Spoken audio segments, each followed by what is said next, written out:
What's up, guys? I am back at home. Got back from Funnel Hacking Live in Thailand and all that good stuff. So I could sit down and go over some concepts with you that hopefully will transform your business. So that's kind of what I wanted to get into right now today. This is going to be a brief video, but if you guys are on the replay, give me a hashtag replay down below. Give me a like, give me a heart. Just let me know that you're here, that you're here with us, and that you watch this. I always like to see everybody that is involved and loving this group. Thank you guys so much for being here, for the 7 people that are here. But I was just on, what's up, Simon? What's up, Corey? Drewski, I never get that, but thank you. That's a pretty cool name. I was just on a call with a private coaching client of mine, and we just went over this, and it's super crucial to your business. So you can see my screen right now. I've taken this from Russell Brunson's .com secrets and kind of made it my own, but it's the 3 different types of traffic. I explain this to all my clients. It's the basis of what I do and how I make my money online, and how basically everybody makes their money online. And it's crucial that you explain this to your customers. So I've kind of changed it a little bit from .com secrets, but it's the 3 different types of traffic. And I think I should probably title it up here. Let's go with this. The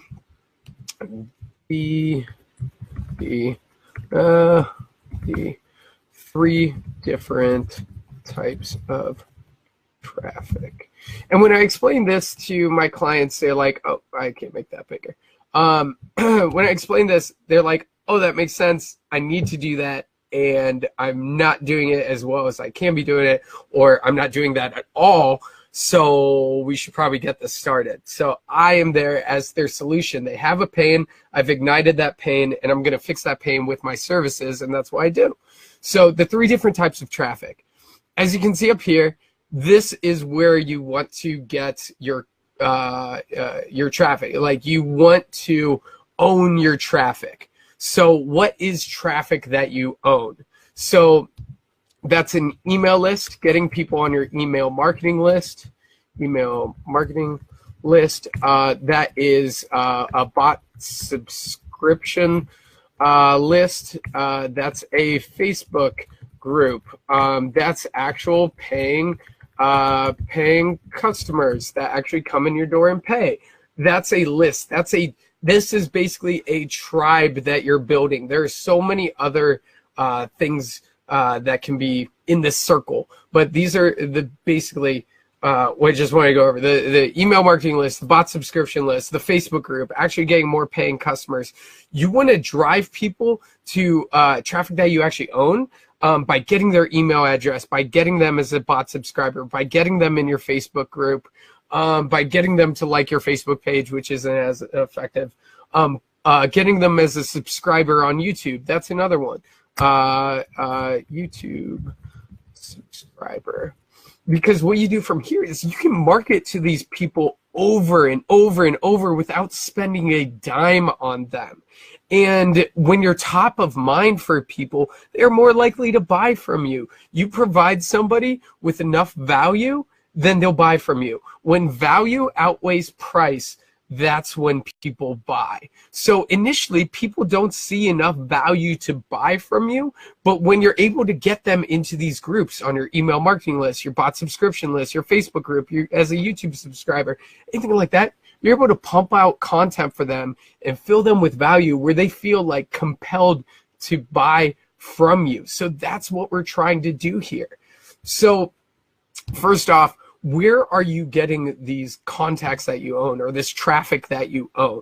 You're getting it from traffic that you pay for. So let's go over the types of traffic that you pay for. So Facebook ads, obviously my favorite way, because it's the cheapest way so far. Actually, YouTube ads are super cheap. YouTube ads, Google AdWords, anything that you pay for as an advertisement, direct mail, that's something you're paying for. That's traffic that you pay for. So you want to take people from a Facebook ad, from a YouTube ad, from Google AdWords, from PPE, from direct mail to traffic that you actually own to these different types of lists. But there's also a third type of traffic, which is traffic that you don't pay for. So these are like website visitors. We'll just put that one in there. So website visitors. So if you guys can think of other ones, drop them in the comments down below. What's traffic that you don't pay for? So let's say people that come to your website and don't, you didn't spend on any ad for them to come to your website or anything like that. So that's something. But you want to take somebody from your website to traffic that you own. That's why sales funnels are so crucial. So that's why having a ClickFunnels where you can capture their email address and that sort of thing to actually turn them into traffic that you own. So I like to explain this to all my clients because we're trying to build up their lists, and on the back end, they can build out sequences. I can help them build out sequences as well. It's a little bit pricier, but soap opera sequences, sales sequences, those sorts of things. So there are more touch points, more things that we can put in front of them where they get more value from us and start falling in love with our brand. So they are more willing to buy from us. So what is the easiest way to take somebody from these two forms of traffic that you pay for and traffic that you don't own, to traffic that you do own? So basically everything you do is an exchange of value, right? So you want to set up a tripwire. So maybe that's a super cheap deal for chiropractors. Obviously, $21 health assessment, free trial for gyms, for real estate or coaching, consulting, a free PDF. So what you guys got from me, if you haven't, give me that, Andrew, down below, something like that, fuck it. But you got a PDF of my 3-step system to go from 0 to 10 clients in less than a month. So that was a free PDF that I gave you. That was my tripwire. So you set up a tripwire, something that your target audience really, really wants, to get their email address, or to get them as a bot subscriber, or to get them on your YouTube channel, or to get them in your Facebook group. So you're exchanging value here. You have something they really, really want. You have something they really, really want, and you're just using that to get them onto your lists, your traffic that you own. So set up a tripwire for all your clients, and then on the back end, something irresistible. And do target audience research as well, and that's something I'll get into another video. But do target audience research, figure out what they really, really want, and then create a tripwire around that. And then it's just an exchange of value. You're exchanging the tripwire for their contact information, and then you are getting them as traffic that you own and onto your lists. So that is the simple breakdown. That is the basis of everything you do. I hope that I helped clarify that for you. And this is crucial, explaining this to your clients, because they're able to conceptualize what you're trying to do for them. And the golden nugget here, before you do anything for any of your clients, here, I'll write it down for you. Before you do anything for any of your clients, is figure out their customer lifetime value. This is crucial. This is why you get paid thousands of dollars to run their marketing for them, their marketing campaigns. Because when you can establish their customer lifetime value, and they say an average customer is worth $1,000 to me easily. Like For a med spa, it can be worth $2,000. For chiropractors, their clients are anywhere from $1,500 to $3,000 on average with long-term care packages. So when you can say, okay, Mr. Customer, you told me that your customer lifetime value is $3,000, right? Or that's kind of high. So go on the low end to be safe. So let's say you told me your customer lifetime value is $1,000, right? So every new customer, on average, some will pay less, some will pay more, but on average, your customer lifetime value is $1,000. Would you agree to that? Okay, awesome. Yes, you agree to that. So let's say I get you 30 new customer opportunities this month, minimum. And tell me, out of those 30 customer opportunities, how many of those can you close realistically? How many do you think you can close? Okay, so you can close 1/3 of those. Okay, awesome. So so if you take that, I'm going to get you a minimum of 30 new customer opportunities, and you're going to close 1/3 of those, meaning that you're going to get, at minimum, you're going to get 10 new clients this month, or 10 new customers. And you told me that each new customer is worth $1,000 to you, and you're going to get over the lifetime of that customer, you're going to get $1,000 from them, and you're going to get 10 new customers. Okay, Mr. Prospect, that is $10,000 in your pocket that you wouldn't have had otherwise without my services. So does it make sense to you that I'm charging $2,000 for my services, $3,000 for my services? I want you to put $1 in on me and get $5 out. I want you to put $1 in on me and get $10 out. And over the lifetime of these customers, that is what I'm going to do for you. So when you break it down like that, they're like, oh, your price makes a lot more sense to me, instead of just throwing out a price, oh, my services cost $2,000. Like, then they're like, that's a little crazy.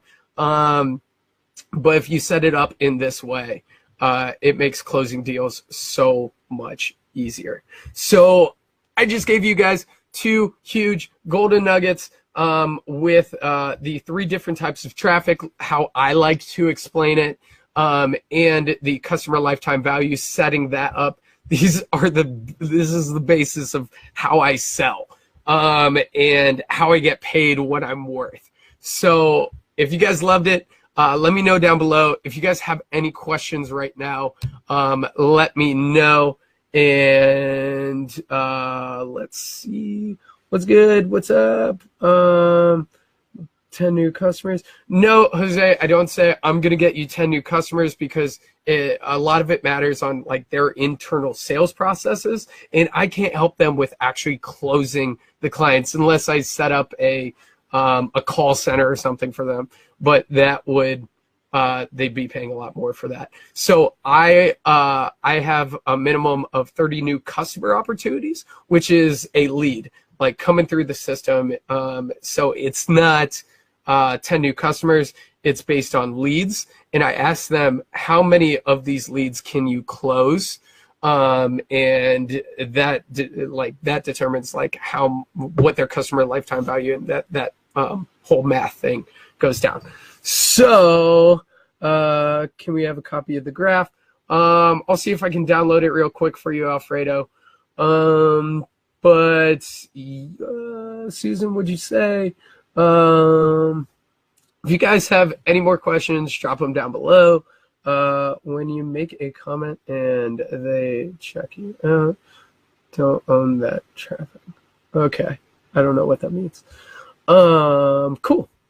Awesome, guys. If you love this, if you think it provided you a lot of value, give me a heart, give me a like. If you guys have any more questions, I'll answer them when I get off here. So yeah, I will see you guys in the next one.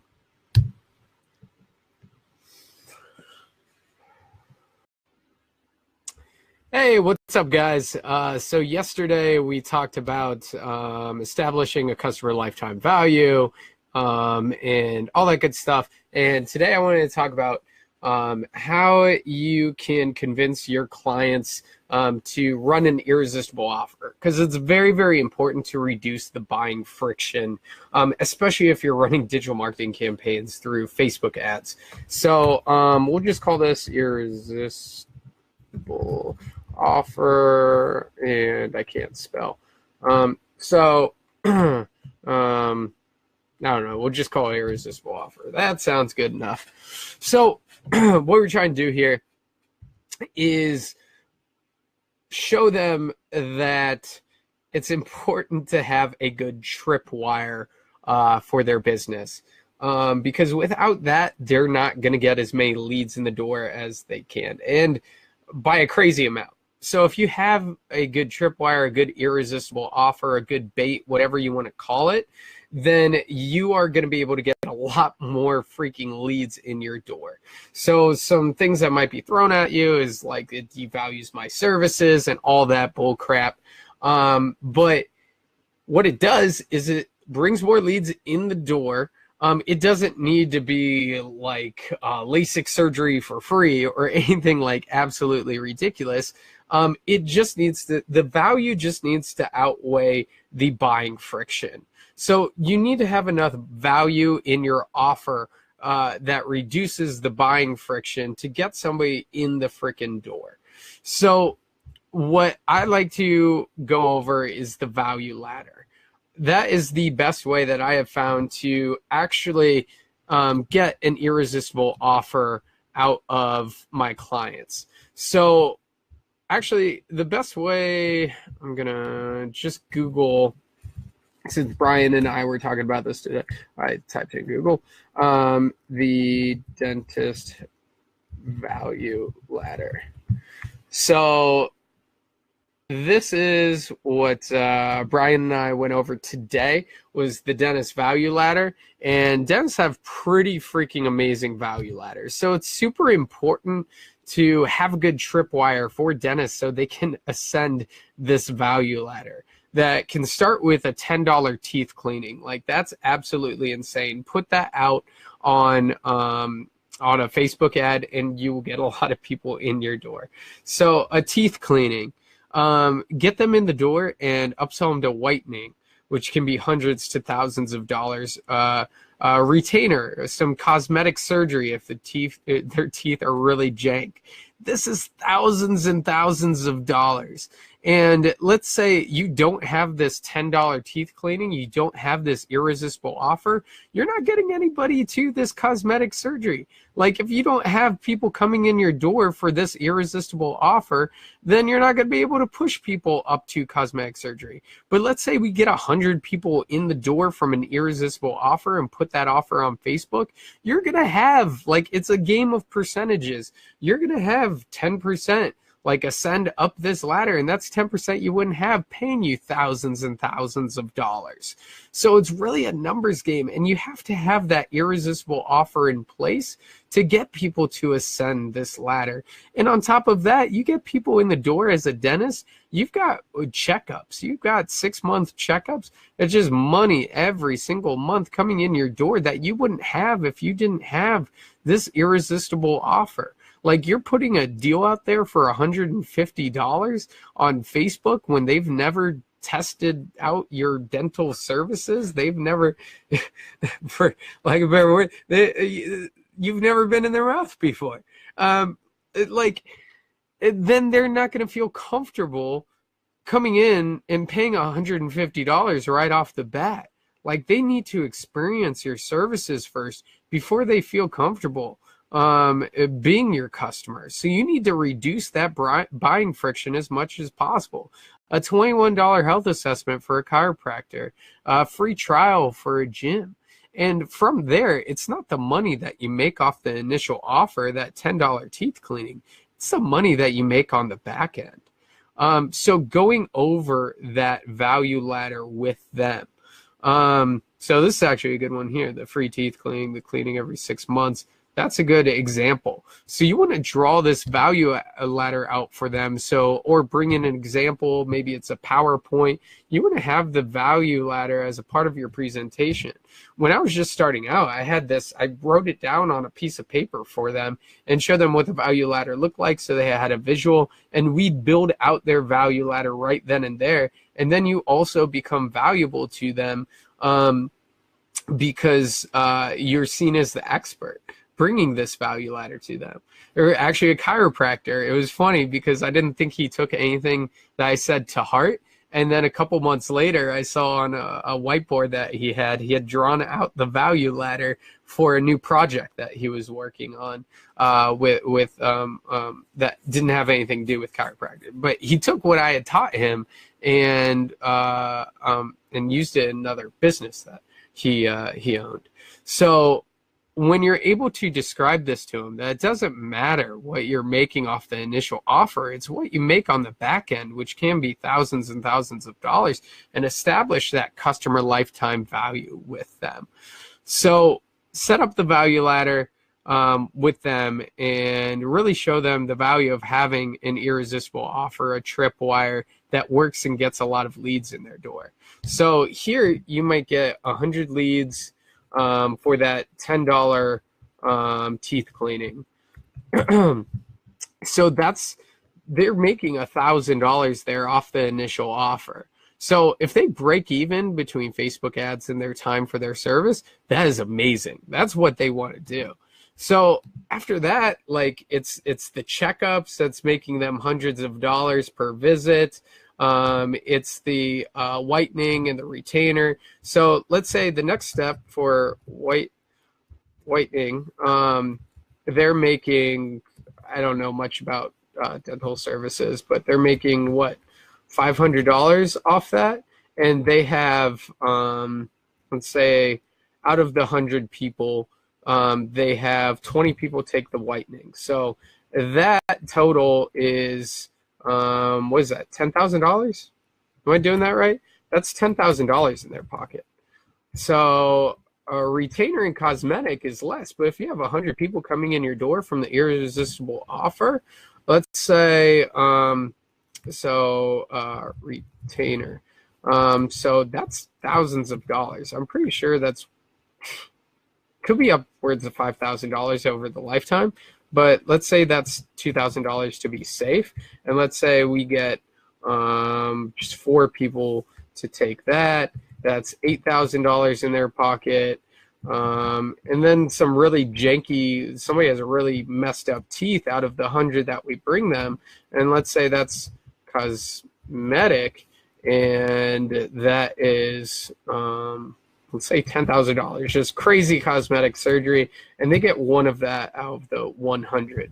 So that is a crap ton of money just off an irresistible offer. It takes some work up front, of course, but on the back end, making thousands of dollars, and that's not even including the 6-month checkups or anything like that. So this goes the same for gyms and all that good stuff. You upsell them to PT and to challenges and all that good stuff. For chiropractors, you're upselling them to long-term care packages. And you need to get them in the door with that irresistible offer. So build out that value ladder for your client. Let them see you as the expert and make them see the value of having that irresistible offer and showing them. So that was it. That's all I wanted to go over for this video. I hope it was super helpful in all your discovery meetings, all your initial meetings with your potential clients. Make sure that you're setting up this value ladder with them and establishing that initial irresistible offer. So I will see you guys in the next one.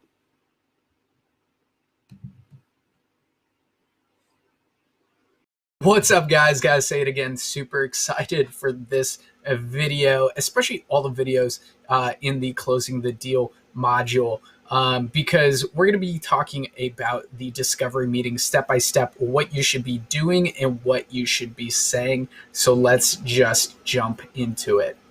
So you got to remember your objectives here. You want to learn about their business. You're there to help them You figure out their pain point and how you can fix that pain point for them. So number one objective, you're asking these questions, and it's to learn about their business. Also, you want to figure out if they are a good fit, and if they'll be easy to work with. You do not want to waste your time with clients that are not good for you, that waste more time than the money they're bringing in.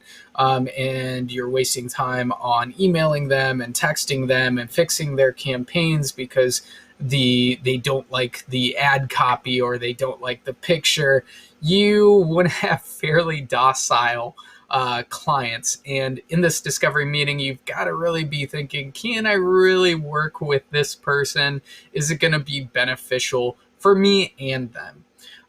So next, if you want to move forward with them, there are questions in this document where you can figure out what their bait is going to be and what the thank you offer is going to be. So you want to expedite the process here. You do not want to be sending emails back and forth and figuring this stuff out. So you want to figure out the whole campaign. Like, what bait are you going to use? The thank you offer. If they need pictures taken, if they need a video taken, those sorts of things, and get those done just right then and there.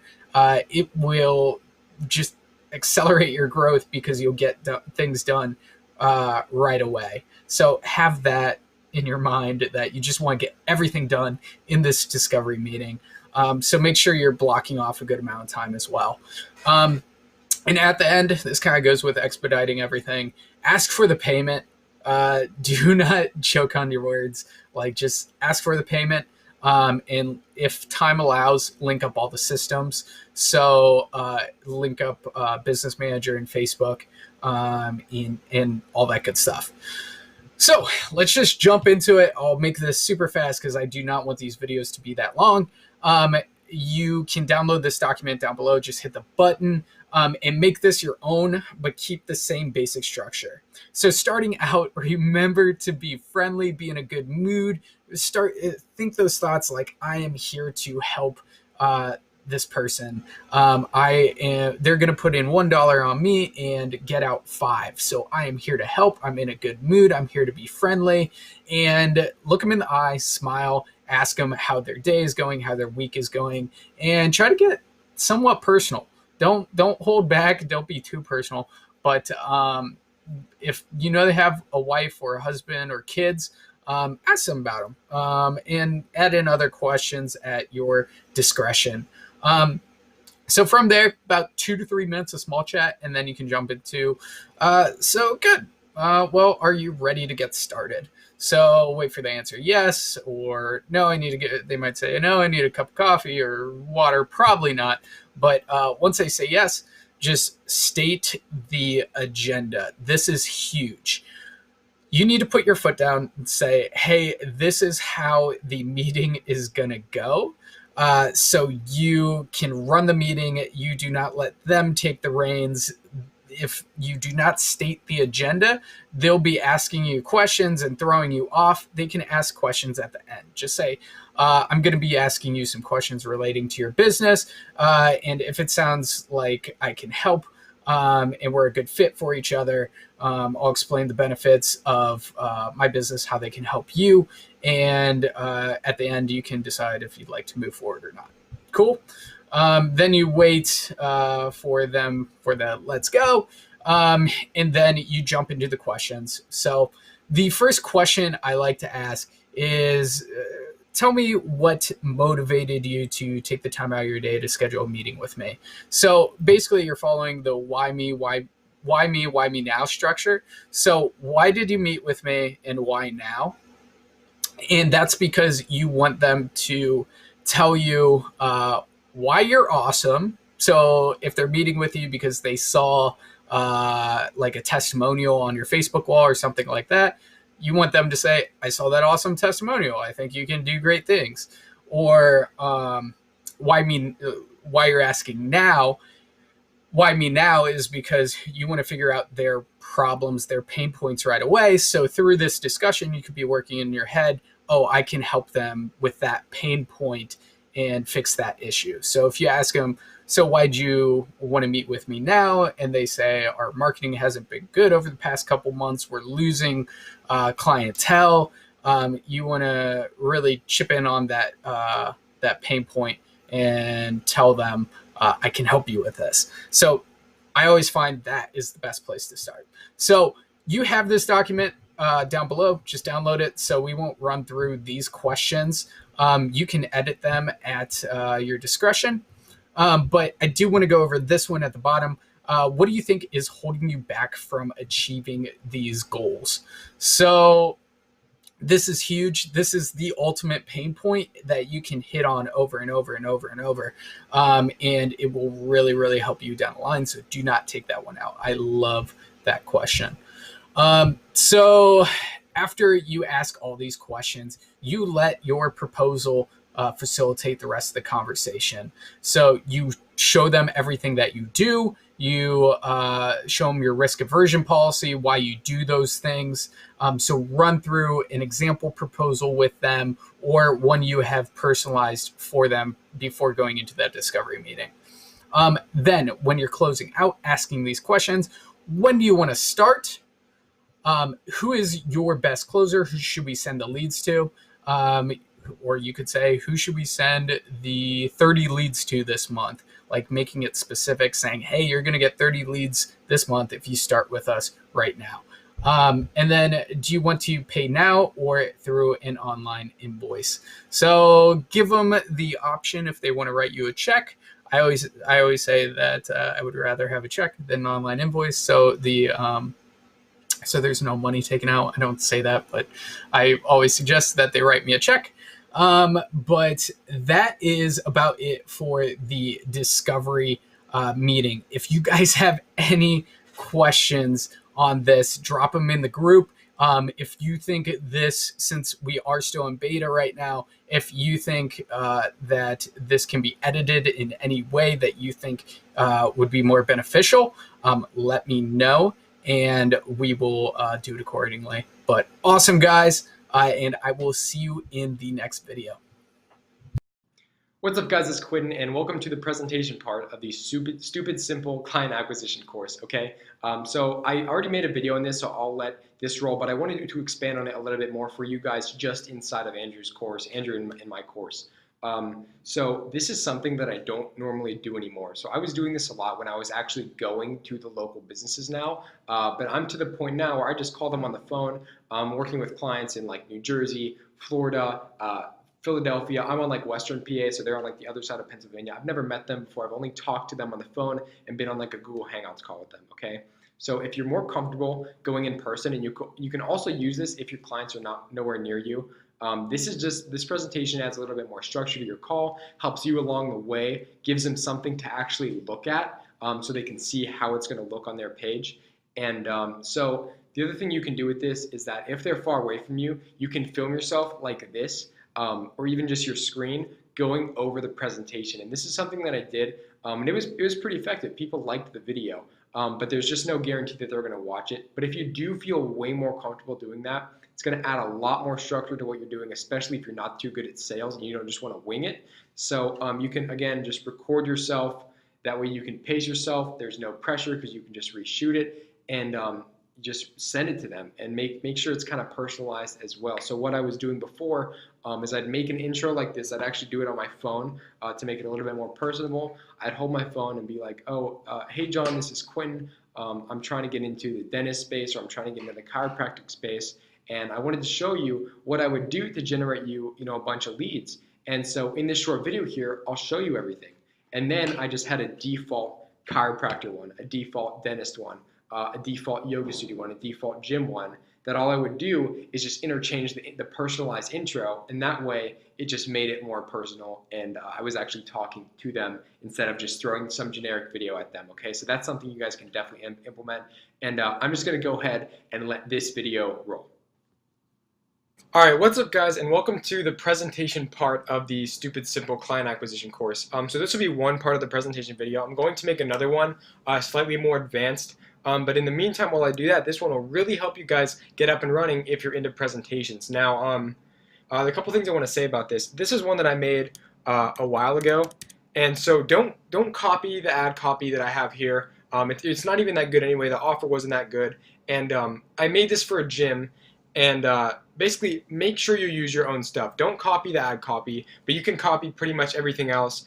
The funnel's not that great either. I made this a few months ago when I was still trying to figure everything out. My funnels are a lot better now, but it's a great example of what you guys should be presenting when you go to a business. All right. So the first thing that I start off here is the value ladder, and I explain to them this is how they're going to make money. So I explained to them we're going to use a lowball offer to get them in the door, and then upsell them your other services and work on your value ladder. Okay, and I just say that they pretty much understand it. A way you can kind of avoid having that conversation very in depth is by finding businesses who use Groupon, because they already understand the idea of getting a customer with the lowball offer and then upselling them. So it's just less of a conversation. That's a pro tip that you guys can just use right there. Groupon's a great way to prospect. So I just kind of show the value ladder. See, I bring down here, we have a lowball offer. Maybe you do some training and then other group training, and you have a fitness boot camp, and then they become recurring gym clients and they refer their friends to you. Okay, so that usually makes sense to them if you kind of phrase it like that. But again, this is just sort of a simple one here until I get a more advanced one up. So the next thing I show them is how it works. The best way excuse me, the best way to sell Facebook ads or digital marketing lead generation services is by explaining to them how it works. So you want to take them through what their potential clients will see. So I just pretty much say we have our initial Facebook ad, we send them to a landing page where we then collect their name, email, and phone number. So yes, they do give us their information. They'll be sent to a thank you page with a one-time offer to actually be prompted to call you instead of you reaching out to them. And simultaneously, you will be texted or emailed their name, email, and phone number. And they really like that idea. And I just say, you'll get those notifications. That way you can do follow-up, and you also know that my efforts are yielding direct leads that you can see right on your phone. Okay, and they really like the idea of keeping you accountable. Okay, and then after I explain that, I say if they come to the landing page and no, they don't enter their information, right? Maybe their dog threw up or their kid started to have a tantrum, whatever it may be, we can retarget them with another ad, send them back to the same landing page, and have another shot at getting their information, okay? And they understand that too, and it makes a lot of sense to them. So the next thing, okay, so here's one that I made. So this is literally just an example ad that I made just right in the Power Editor. So you can go ahead and just create a fake campaign and just call it test whatever, and go in the ad level and just create this campaign and literally screenshot it right from the Power Editor. So you really don't even need to publish the ad. You can just do it all right in there.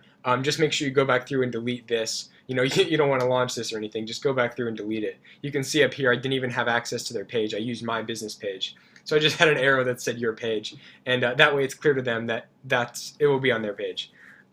Yeah, so literally just very, very simple Facebook ad. Again, don't use this copy. It was one that I made a while ago. Here's my really shitty landing page. But the whole point of this is to show them what the potential customer will see and how that it works. So I go back through and I compare this diagram. Okay, look, there's our first ad. Look, here's our landing page, okay? New client special, so they're not going to be getting recurring people in. Then we just have, simple stuff. Then I show them, here's the box that pops up, your info is 100% safe. They just enter their name, email, and phone number here. And I say that these people have to enter their information. All you can do on ClickFunnels is go ahead and make the things required. And that way they have to enter their name, email, and phone number to actually get the offer. And they really like that as well. And then here's my, pretty much my basic shitty voucher. And so I just pretty much say, here's how we're going to be turning these leads into inbound calls. We're going to offer, an OTO or one-time offer. And that could be something like call in today and get a free t-shirt, or call in today and we'll give you an extra week of training.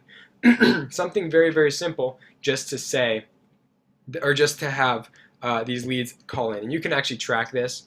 And I also say that the voucher expires in 48 hours, and then they have to say that they saw this ad on Facebook to get the offer, okay?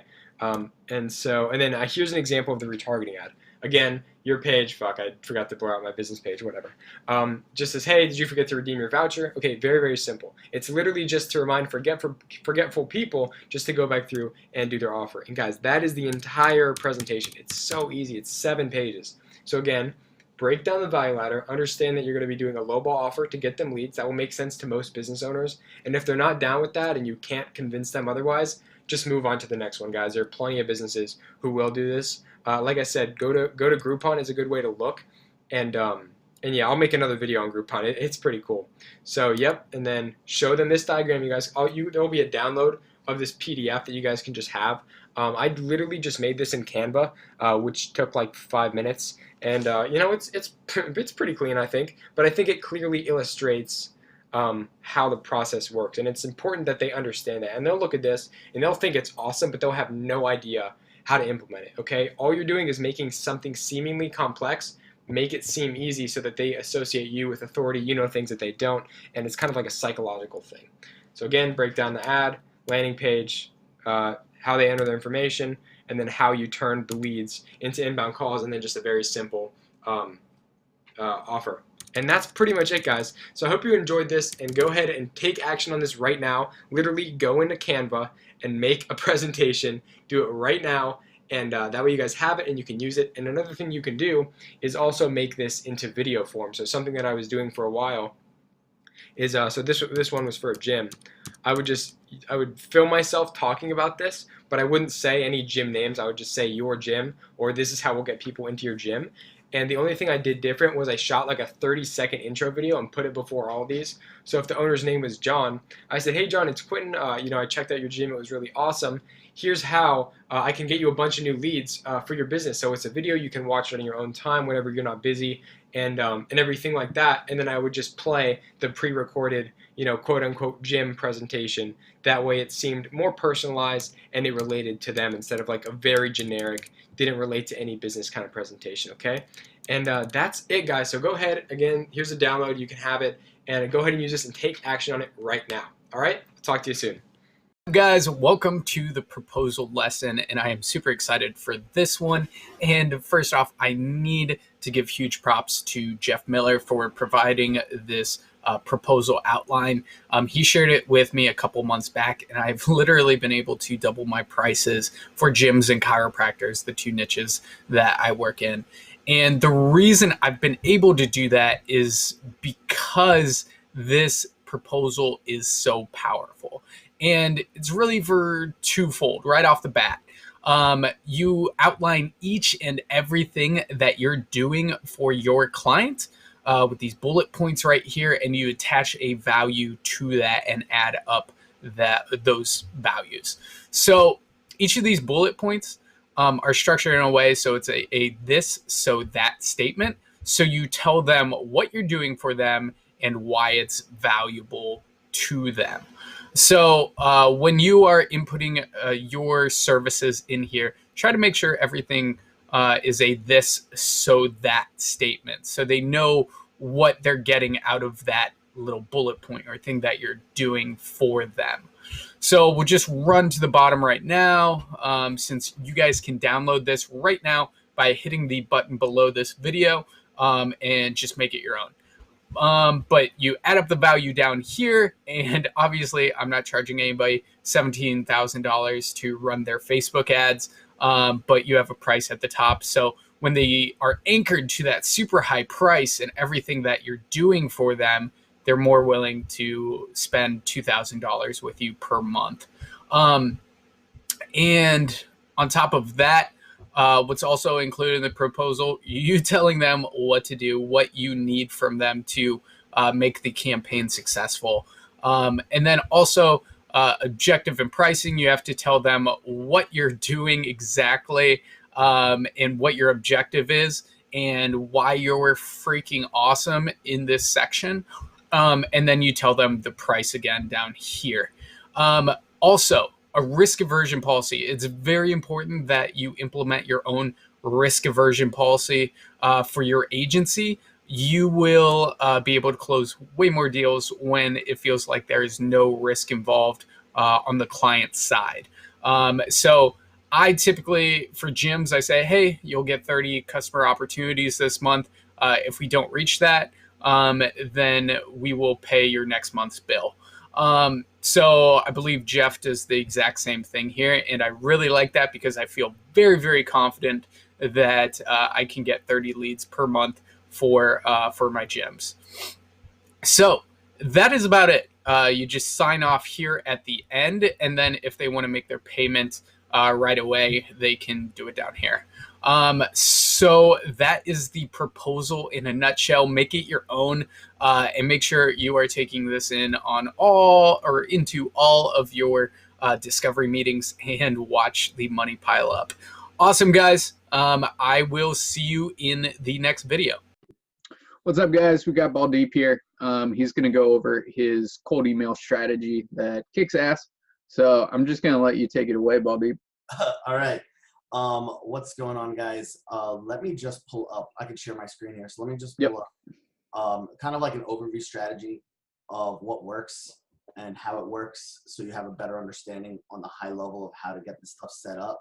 And then I'll show you how I get emails, and then how to set up everything to work automatically, so you don't have to sit there and do it every single day. It's just a system that will essentially generate appointments for you on autopilot, so you can go do other things. So the reason why I structure it that way is because, I mean, I don't feel that it should be the only strategy you use to acquire clients, but I feel if you have something set up where it's like, hey, it's already set up, it's already generating appointments. If it generates, 3 a week, great. If it generates 10 a week, great. If it generates none 1 week, it's okay, because what you'll come to find is variance in the data will cause those types of things to happen, and I'll explain that in detail a little bit later. So yeah, let me start pulling up the slide here, and boom, boom. All right. And I could share the specific app, right? There we go. Sweet. That's probably easier. Okay. You can see my screen? Yep. All right. So this is kind of slides I used for a workshop a while back, full disclosure, but I'm not going to go over everything in here. But the concepts are the same. Well, you can see this. So where to initially find emails. Actually, I'm going to go back to this because I'm going to show you guys some examples. A couple of things you need to know when it comes to sending emails. And I'm going to show you a brief overview on how to use QuickMail. And this is kind of recommendations on that. So you want to, I recommend that for every inbox that you use to send, that you send starting initially probably 50 to 75 a day. And once you see how you get a lot of emails, that's not a lot of emails, you'll find that really quickly. And the reason why is typically when you're sending, a lot of people should be setting up a new domain to send, right? So if you have, xyzagency.com, you're never going to use your agencies.com email to send cold emails. I've done in the past, it fucks up your shit if you send out to the wrong list and they hit spam. So definitely, get your company name .net, .org, .us, whatever. Another thing that works really well, if you're like one of the people that say, hey, if it says marketing or agency or something in your company name, and you may not want to kind of put that out there because you'll get lower open rates. What works well sometimes is like niche specific type domains, or generic ones. When I say niche specific, it doesn't necessarily need to be like chiropractor marketing, right? Because you don't want to put that, they're not going to open it. But you can have something like patient powerhouse, or you can have something like this, right? So those kinds of domains, something that sounds like catchy or generic or niche specific, if they're working with patients or working with membership, membership accelerator, whatever. Think of like all those fancy course names that come out, right, with all the other people, and kind of think of something like that, right? Those work really well because it kind of intrigues people. But I've more recently just been using my company name with variations of .net, .co, .us, all that stuff. Mm-hmm. So when you're doing automation, and if you're sending 75 emails per inbox per month, there's tools out there, and I'm going to show you one that you can have more than one inbox. So typically what I'll do is I'll have 3 to 5 inboxes running, or 3 to 6 inboxes depending on a given time. But that means that I'm going to be sending out essentially 75 emails per inbox per day. So you're going to need a big data at least like 1,500 to 2,000 emails a month in a database to kind of keep that going. So one of the things I needed to figure out quickly was, well, how do I amass a big list of emails? And I'm going to show you that today. And I'm going to show you some other stuff that you can do to get that specific. But all right, separate G Suite and Google accounts. A lot of these softwares that let you do the automations, they're going to connect with your G Suite, your Google account, right? So say you buy xyz.net, you need to set it up on a G Suite for it to connect, for it to send emails. Now, the biggest mistake people make, which can fuck up their main shit, is they just go into their G Suite account for their .com and they add the new domain and they set up that way. Yeah, don't do that. So you need to make sure you create a separate G Suite for each specific domain. So like separate login, separate account. And it's simple. Once you got it set up, they're pretty simple to set up. Don't send on weekends. That's pretty much a given. Don't send anything on the weekends. People will not get it. And by the time Monday comes around, they're not going to open it as much. Monitor inboxes for replies. So you can do this with automations. The way I do it though is if you have a bunch of so you bought a bunch of .nets, .co's, whatever, and people are going to be replying back to your emails that you send, I would set up a way, like in Google, you can forward emails. So I have a generic inbox that's called like leads, right? That all those inboxes forward every email that come back to. And then when I reply from that leads at whatever.com, it'll reply as the inbox that they sent from. So you have to set that up in Google. Just look up how to forward inboxes to another email, another Google. And then there's a thing that you can set up in the G Suite settings called send as, right? And that lets you connect and just follow instructions. And I'll show you an example of how that works too if you want.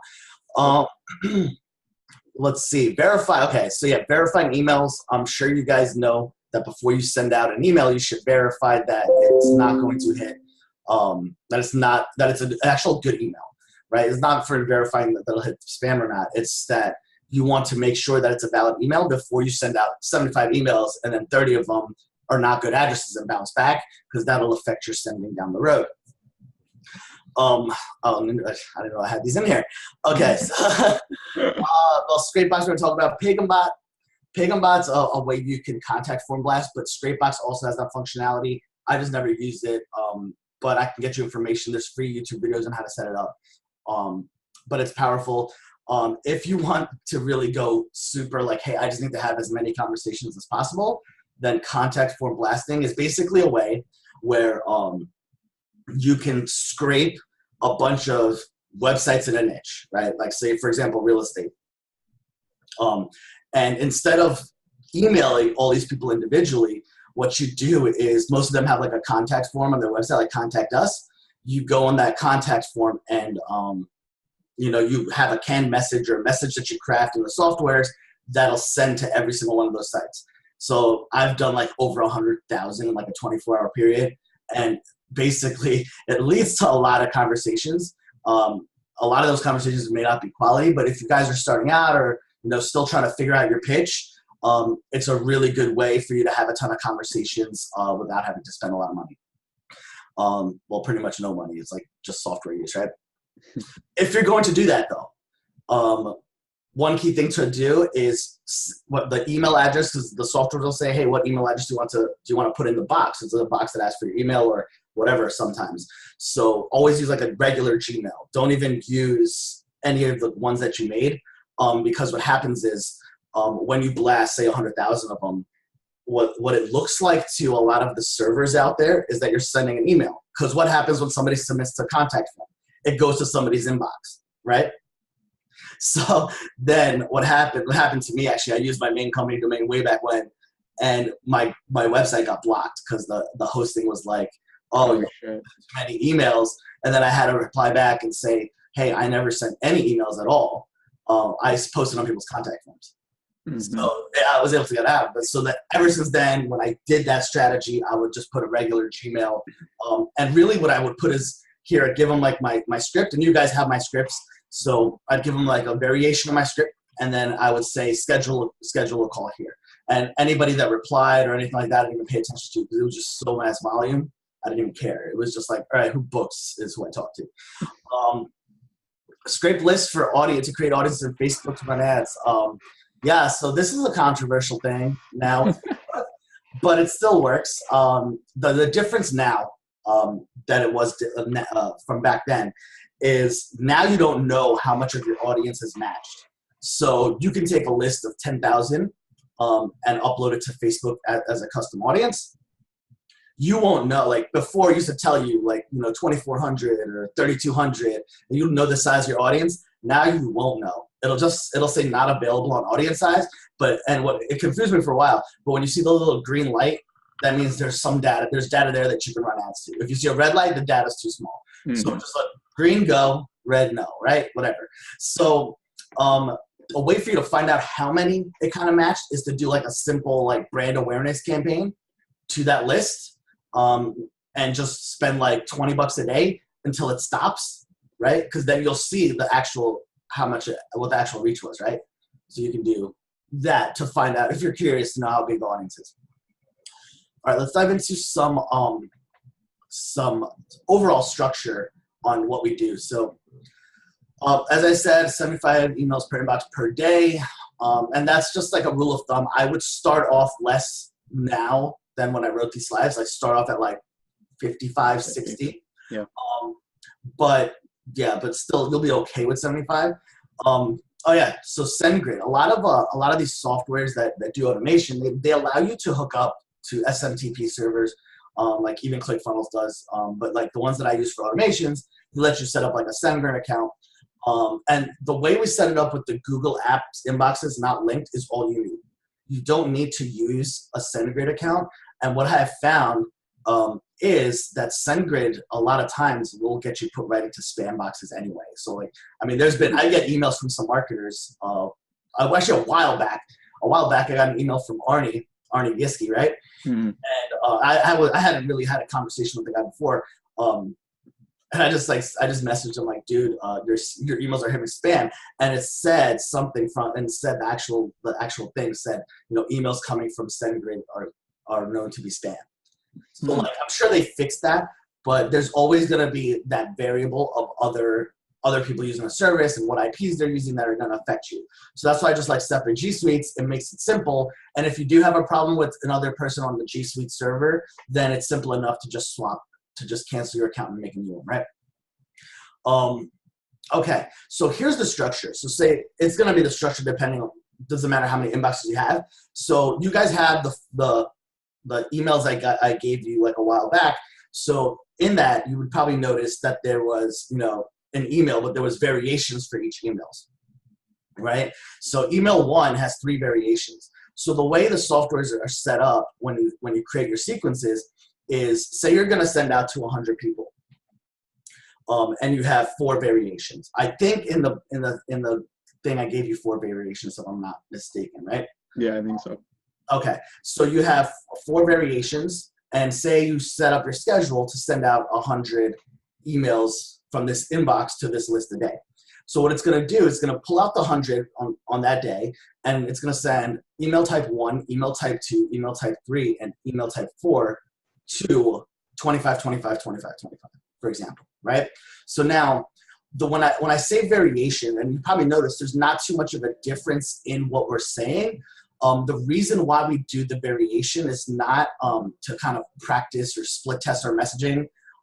It's more to increase deliverability, because now instead of you sending 100 emails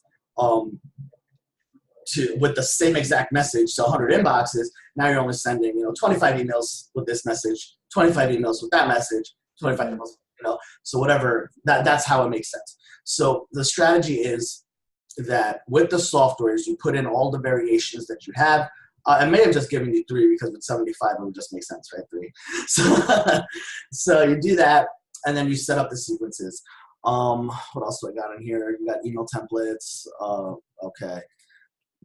Let me show you some other stuff. Cool. Any questions from the one person that we have watching? No, she hasn't put any in the chat. I think it will make a lot more sense once we go behind the scenes a little bit. Yeah.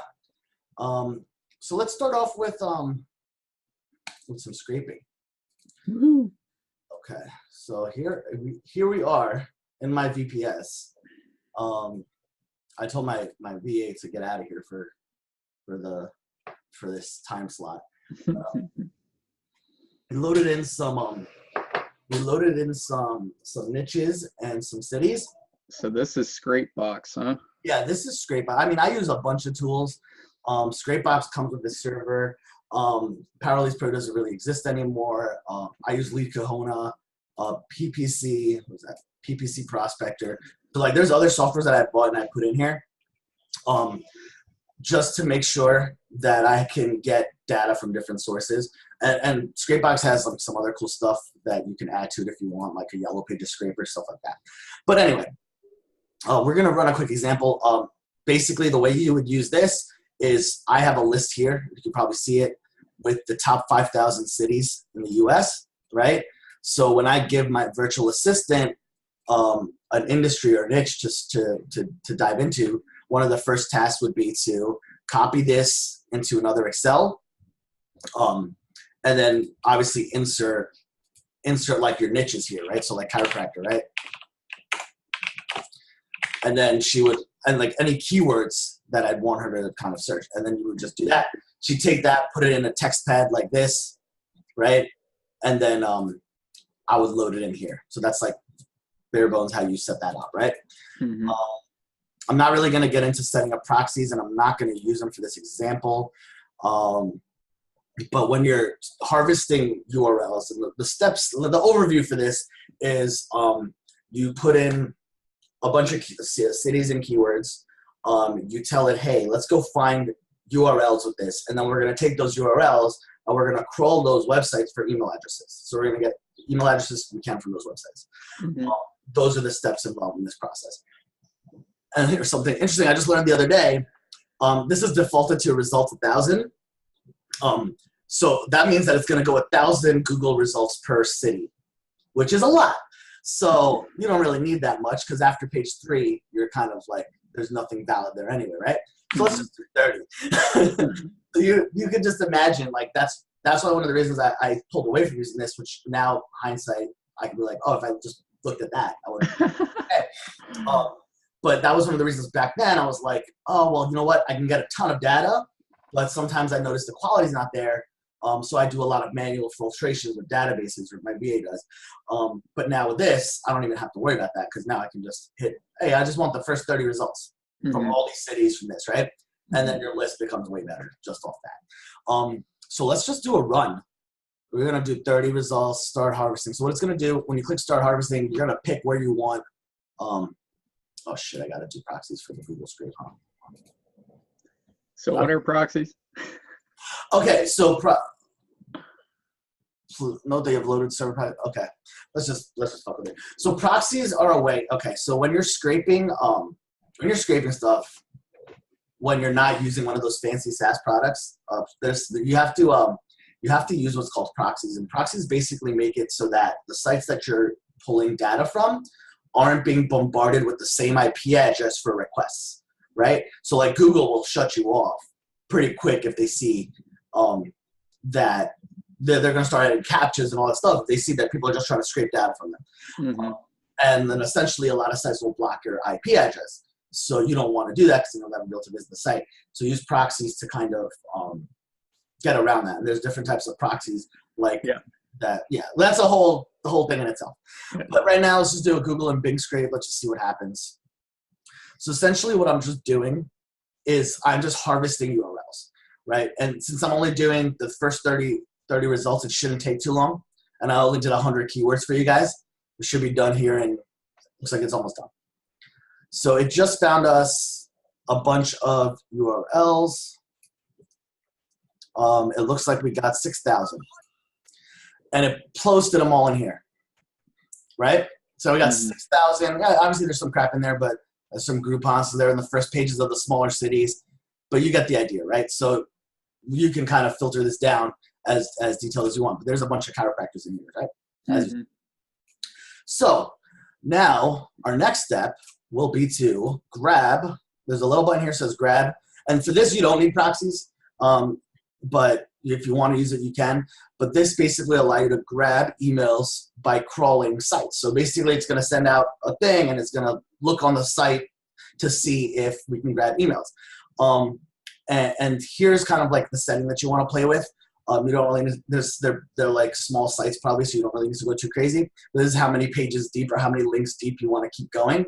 Let's just do like 2. And we're going to use the list of the data that just came in. And let's just let that run, and let's see what happens. So yeah, while that's happening, do you have any questions, Andrew, since you're the only person on here? We got Chiquita on here. Right now, let's just keep going. I think when I see like the finished list, I might still have questions, but I just want to keep going. Okay. Well, yeah. So it's let it do its thing, and then let me jump into like kind of setting up the automations. Then we'll go back and check on the data, and then I'll show you some other cool stuff you can do with Scrapebox that might make sense for you guys too. Yeah. Is Scrapebox a subscription service? It's like a one-time pay. Okay. Cool. So in the server that I use, it comes with it built in, and it's like $20 every 3 months. Oh wow, that's nice. And I'll give you a link to it if you guys want. Sweet. And the keywords too. I saw you just had chiropractor there. Do you ever use multiple keywords? Yeah, you can put as much as, so if you could do chiropractic office, or like you could type in like as many as you want. Mm-hmm. That's the example. Mm-hmm. Do you typically use more keywords? Yeah, I typically will put in what somebody would search for, right? So like if they're looking for laser lipo, like I'll just put, what's the keyword? Like what's the keywords that somebody would search for in Google? Because essentially we're trying to pull up the results from a Google search. Mm-hmm. Cool. Okay. So let's show you a quick run through, a quick tutorial from a brand new setup of QuickMail, because I'm not going to show you my actual account. The reason why is because I can't blur out my industries and spaces. That's why. It's not so much because I care. But all right, so this is a brand new. I recommend doing a pro. This is a trial account. I'm not going to pay for it just for this. But with the pro, you get up to 500 daily limits, and this is 500 emails to send. New emails, not follow-ups. So what it means, and what we'll get to, is when you set up a QuickMail sequence, you send out essentially those 75 new emails a day, but 2 days later, you saw how we had email 2, email 3, email 4.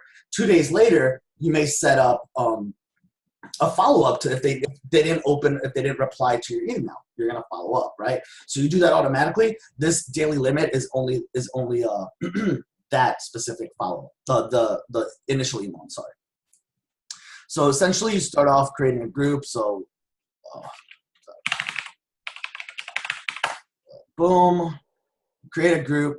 You have to import some lists, but we won't do that right now. The way QuickMail works though is if you have somebody putting data for you, the way it works is it connects to a Google Doc, a Google Sheet. So you would connect a sheet to a group, and essentially whenever you add more emails to your sheet, it'll be loaded into here. Oh, cool. Yeah, so you don't have to keep uploading stuff. You actually never upload stuff. You just set up a Google Sheet and link it. So it's a little unique in that. And I'll talk to you about attributes and stuff here in a second. So let's just look at how a sequence would work. So let's just do Cairo sequence. So here's where we set up the emails with variations. So if you guys have, do you have my templates handy? Not on me right now. Do you have your templates handy? Yeah, here's a handy template. Let me just pull that out. Okay. So I'm just gonna set up. I'm not gonna do like the variation. I'll do like one variation for you guys so you can kind of see, and then just so you can get the picture of how it's set up. Sweet. So let's do a quick question. The first step, we're gonna do add email. Quick question. What we're gonna do, let's just copy this in. And obviously you guys would fix this for you. So a couple of things to look out for here. I do open tracking. I do clickable link tracking. This is kind of where you want to make sure you have this set. Limit follow-ups to weekdays. I don't like sending on weekends, but feel free to try it. After I wait on the first email, I typically wait anywhere from 48 to 72 hours. So basically what this is doing is saying, hey, if no reply is detected, when should we go to the next step? I'm going to tell you to wait 48 hours to do it, right? So if they don't reply in 48 hours, they're going to get our next email. So that's email 1. Essentially, it's done, right? Saved, exit. Okay, let's do, now this is add email variations for A/B testing, but like I said, it's not really for testing. It's more for just splitting it up. deliverability. Yeah. Boom. And then I think I did 48, whatever it is. And save and go. And then when you're done with doing all your variations, you're going to add your next step in the sequence, right? So now step 1 is done. We have all our variations there. Step 2. And let's do, where's my email 2? All right. So here's where you could do, what's it called? Where is it? So you can actually decide right here, if you don't specify a subject, you can have it use the subject line of the last email, and it'll look like RE, like the reply ... like the colon. So if you leave it blank, it'll do that. If you want to make it another subject line, like it's a new email, then you could do that as well. So let's just do that real quick. Let's do that.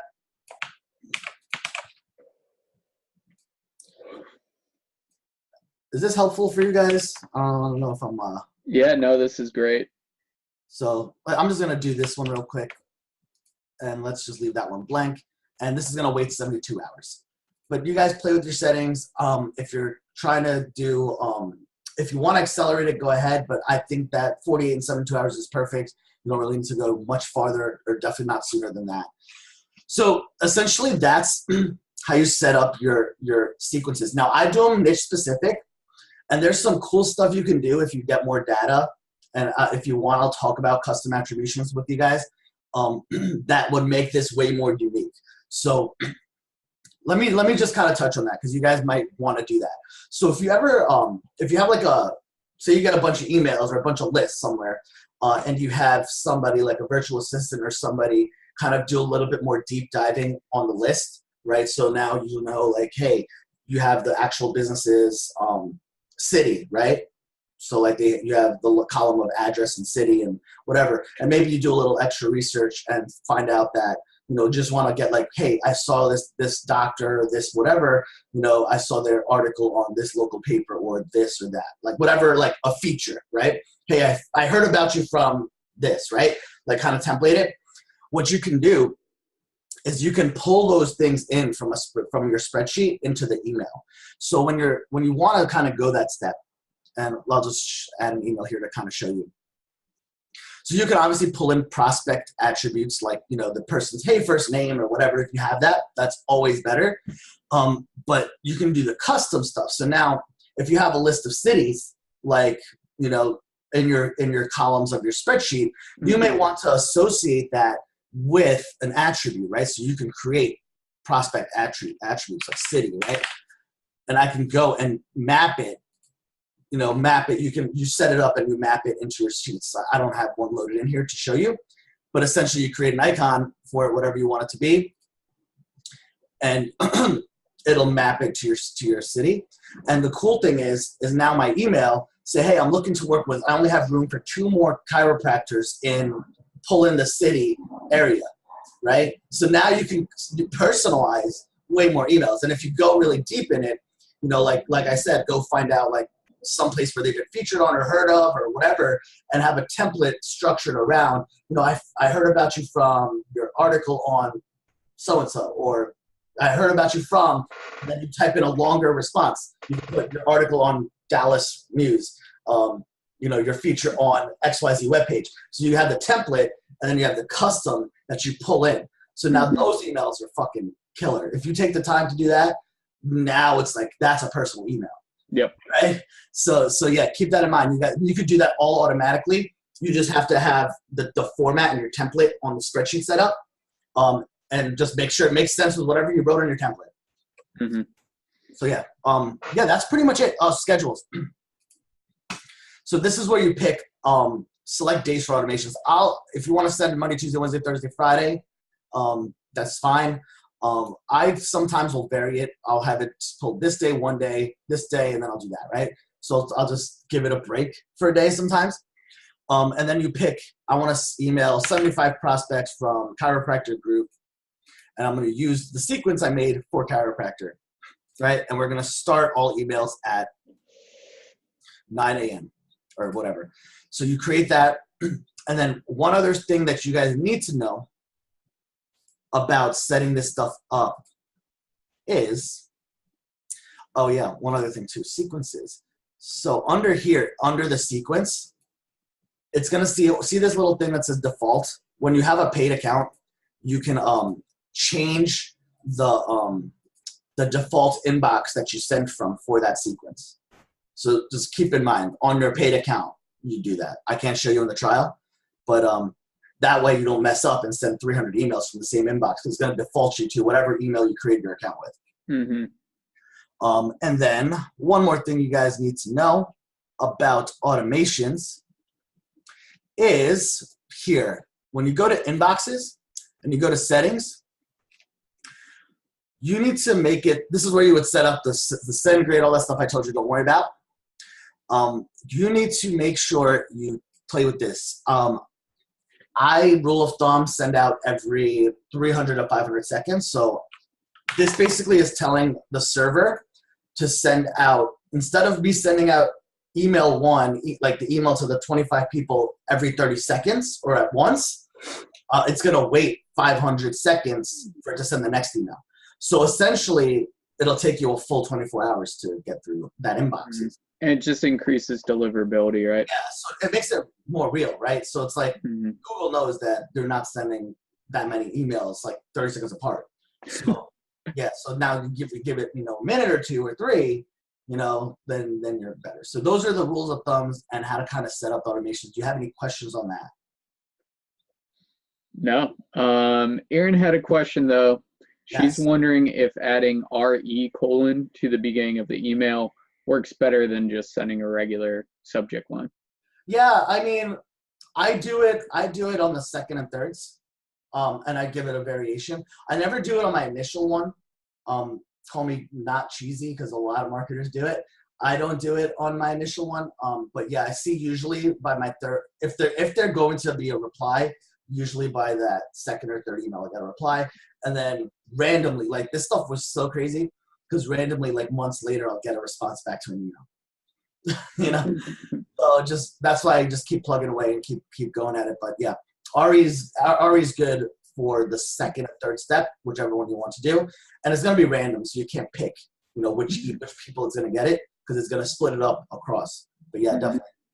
Yeah, it definitely helps open rate for sure. All right, let's go back to the scrape and see what happened here. Sweet. So we got scrape box, and then what did you just show us? What was it called? That was quickmail.io. Quickmail.io. Yeah, I mean, there's other services out there like Mailshake.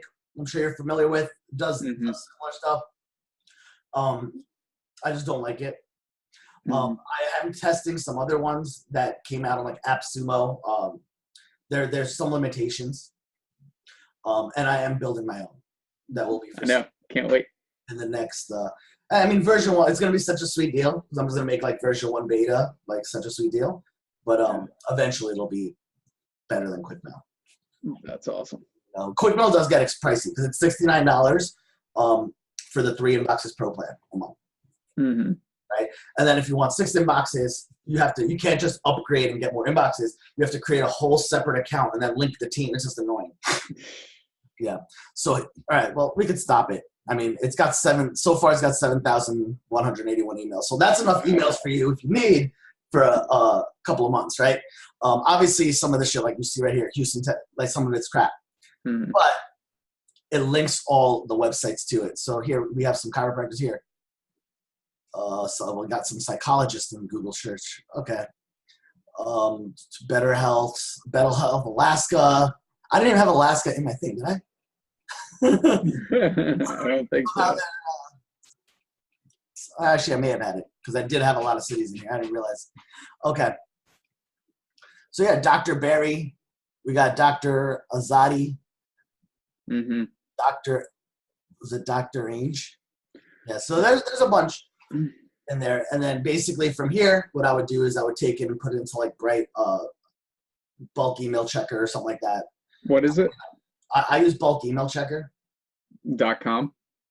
I believe so. Okay, cool. Gotta check. That's the one I use. I know like people use that email verify my address or whatever, but I heard that's went down or stopped working well. I never really used it. We got Dr. Keith. Yeah, so this is the list, bro. That's how you get a bunch of emails. Put it into bulk email checker. It takes out the phonies. Yeah, but it's still gonna be those like well, you can psychologists and shit. Yeah, that's fine. That's fine. But here's like another thing you could do that's like kind of advanced if you guys want to try and play with it. So you can put into like a database. And databases are confusing as fuck. I still get confused with them. If you create a database like a MariaDB, or you could use any of the Microsoft Excel database or Microsoft databases, you can actually like filter, like, hey, maybe I only want to extract the stuff, like filter it out by people that have DR in it, right? DR, and you put like quotes, get wellness, or like, like just the different variations of stuff you would see. And then it'll take 100,000 lists and bring it down to like 20,000 or 30,000 that only have those keywords in it. So then you get a way cleaner list and you don't have to worry about it. Really, it's just a volume play. Mm-hmm. Cool. Yeah. That's that. Okay, let me show you two other cool things that you could do with Scrapebox. Let me just pull this up, see. Okay, so I don't know if you guys paid attention or figured out, hey, what this really means with this section right here. You don't need to use whatever pulled in here to use here. You can to put in the URL list.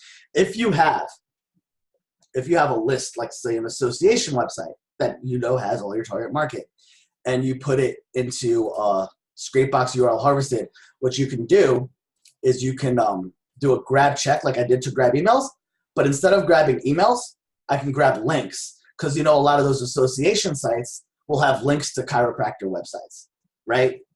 Makes sense? Mm-hmm. So now I run a search on association sites to grab the links, and you don't do it from here. You can do it from an add-on called Link Extractor. So you put in the website, and you grab external links, right? This way, it's only grabbing links that go out. So now it's not going to grab all the junk links of within the site. It only grab links that it's sending out.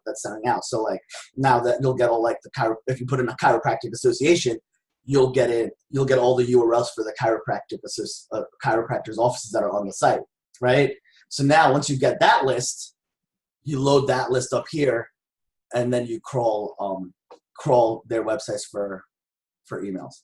So that's like super ninja, and it's like it's pretty crazy. But I would recommend doing that probably over anything if you want really quality lists, because then the only thing is you have to find association sites that have the links. You also have to find ones that don't have like a membership block membership, like you have to create an account to view it. So there's a couple of criteria that it won't work with, but typically it'll work with many of them out there. Awesome. Yeah. Cool. Sweet. Anything else new for me?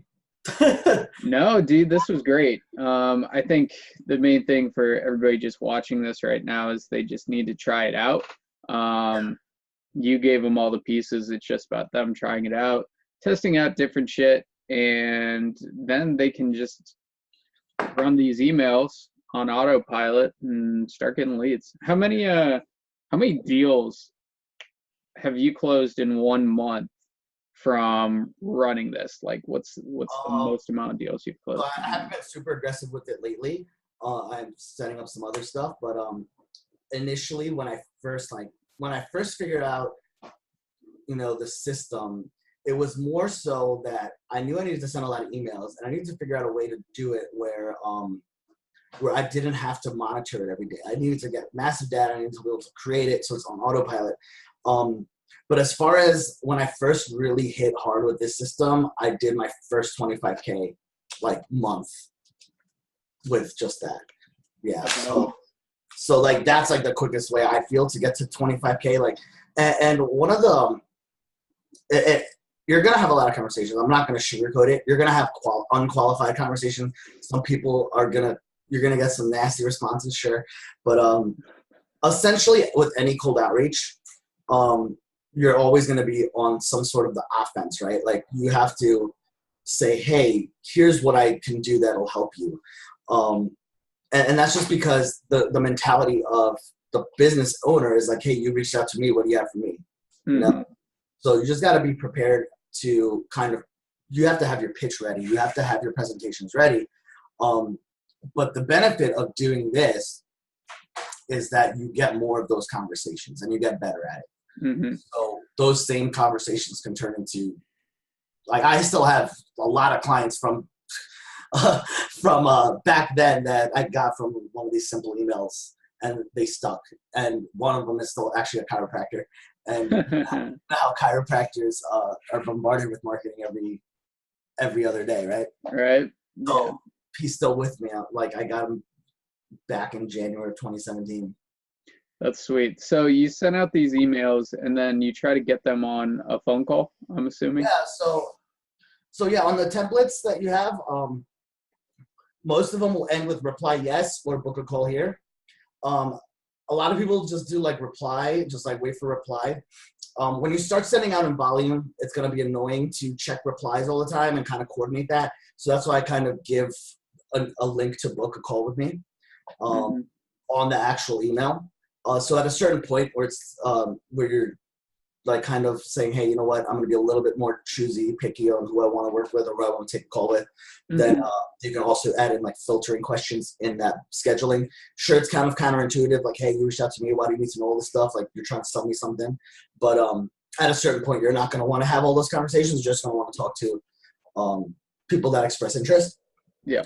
So yeah, but yeah, definitely put a link in the calendar if you want to have to be a little less hands-on with the process of replies. Yeah. How long's your initial conversation? I'll give you my, let me see my script. My initial conversation with anybody is only 10 to 15 minutes. Yeah. Unless we're going to go right into a presentation right after.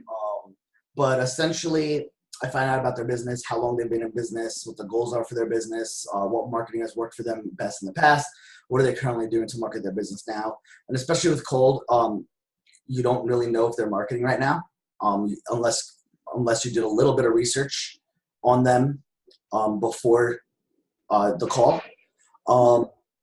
There's other tools out there like PPC Prospector that will pull that scrapes Google AdWords.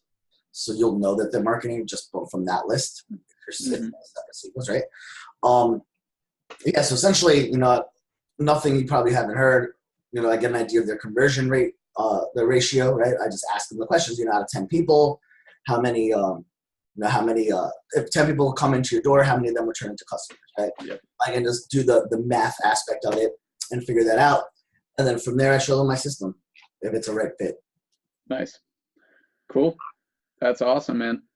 So you take them from the 15-minute conversation to kind of a discovery call / deep dive or demo, correct?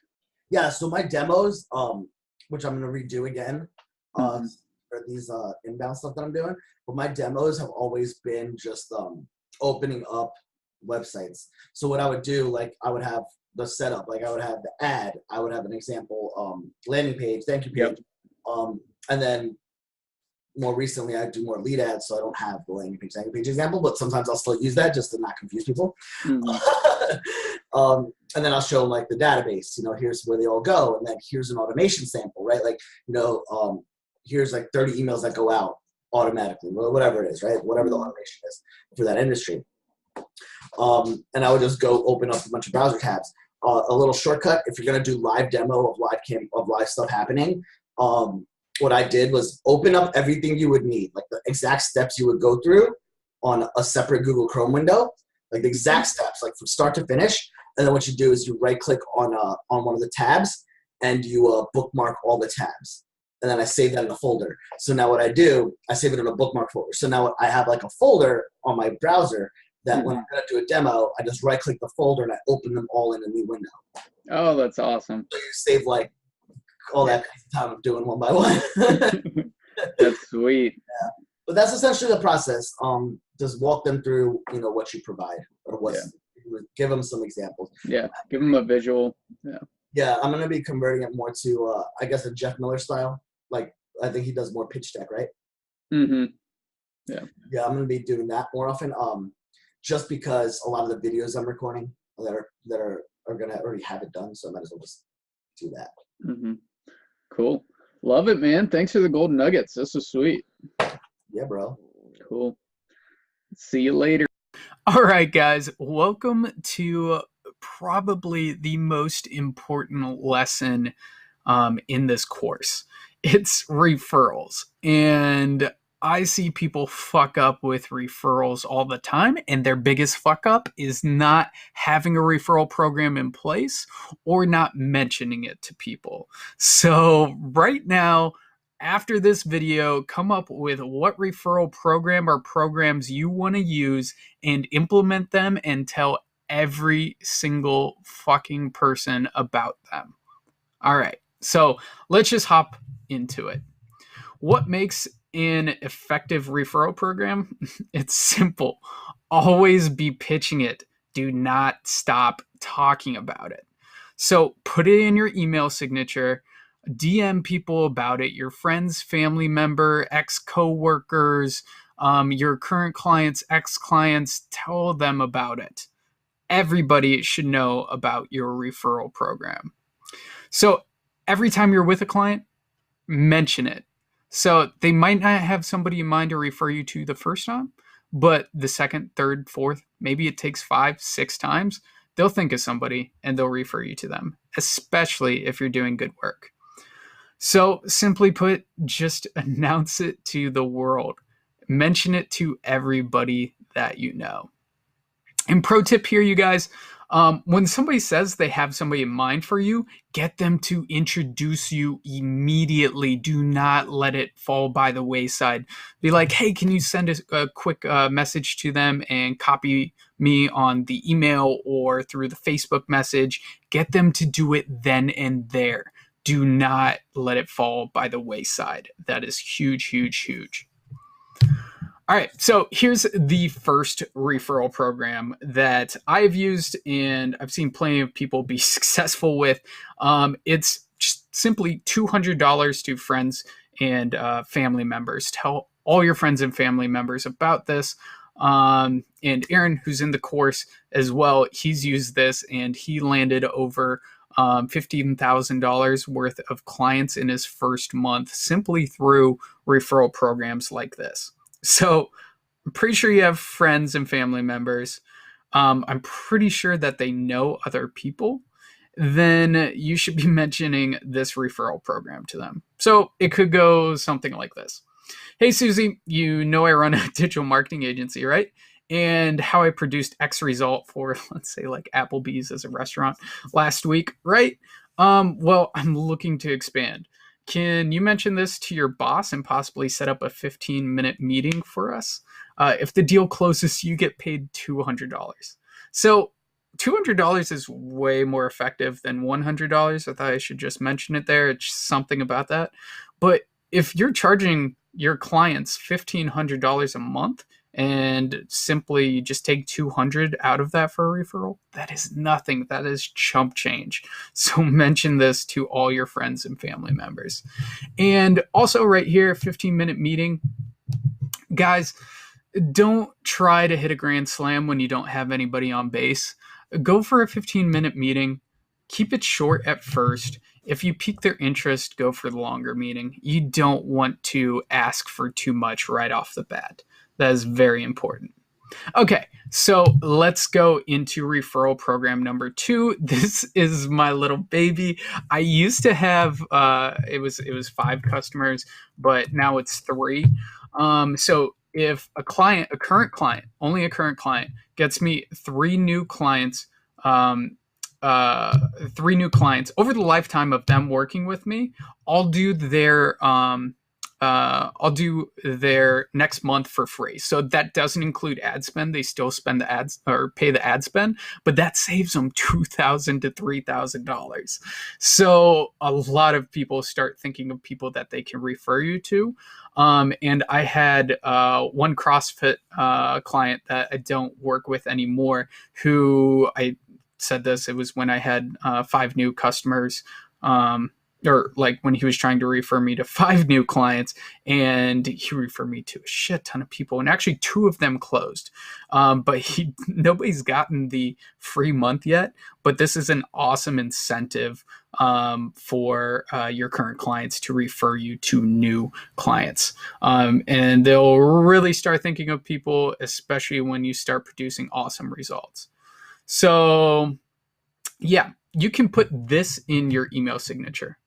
Want 1 month free? Refer me to 3 new clients and get your next month absolutely free.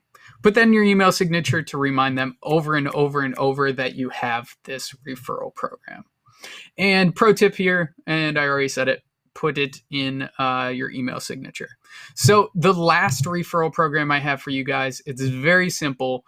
It's a $500 client referral. So this is what Jordan Parker does. He simply either gives his clients $500 for a referral that closes, or might take $500 off their next bill. I'll need to check, but either way, they are getting $500 or saving $500. So very simple, very easy to implement.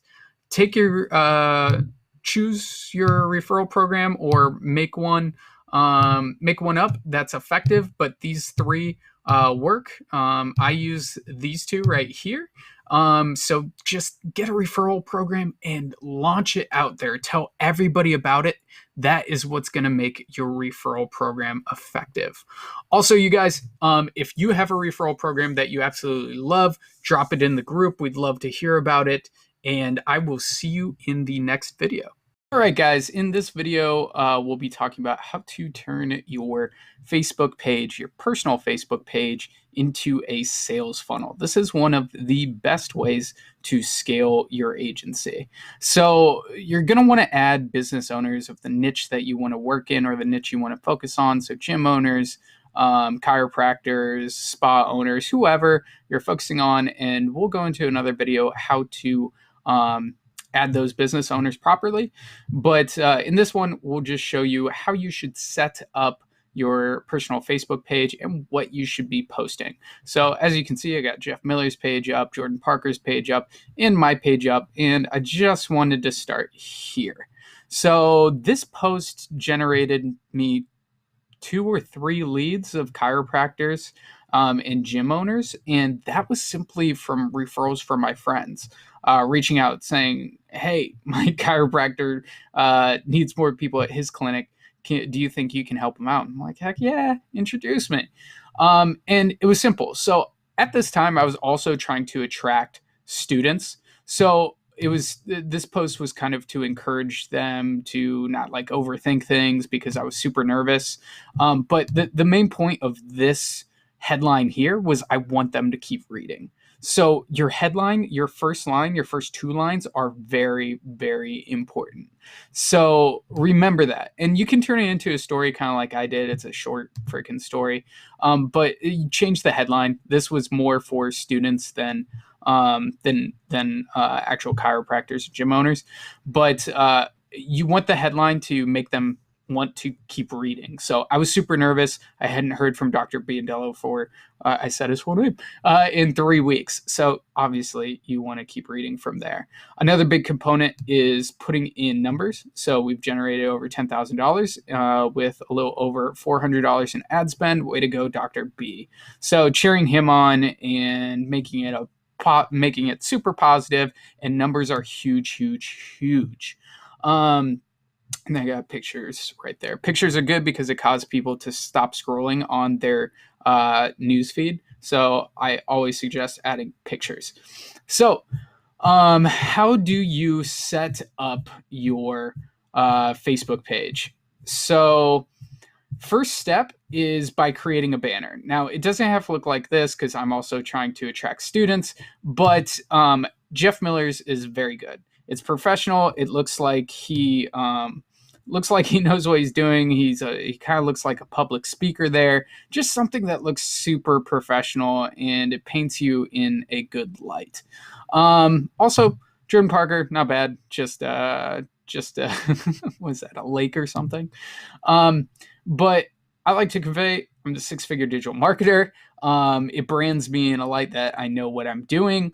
And I'm trying to attract students and also new clients, and this goes a long, long ways. So number one, banner, just make it look professional. It doesn't need to be crazy. It doesn't need to take them to a cheat sheet. It can take them to a website if you want. Just make sure it looks super professional. That's all you're going for, and add your logo if you have it. And then the picture, again, professional. Here I'm getting an award. I'm with Dan Henry. I'm also trying to attract students here. So just make sure, who are you trying to attract? You could be standing with a chiropractor or a gym owner. Just make it look super professional. Same thing with Jeff. He looks professional, and that's awesome. Jordan, professional, sure. But then one of the most important parts, the intro. You're limited to the amount of characters here, but you should have a very succinct and to the point intro.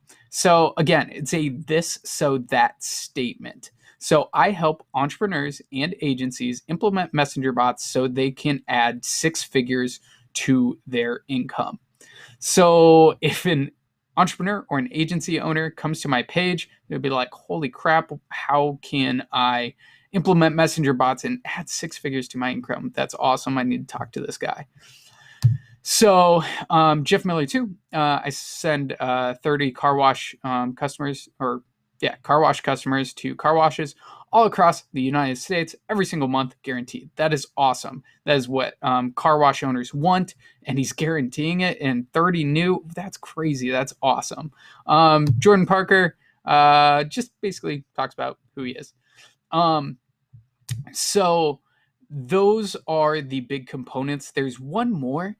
This picture, so Facebook recently changed this, that basically have to have 5 pictures here for it to fill up the whole space.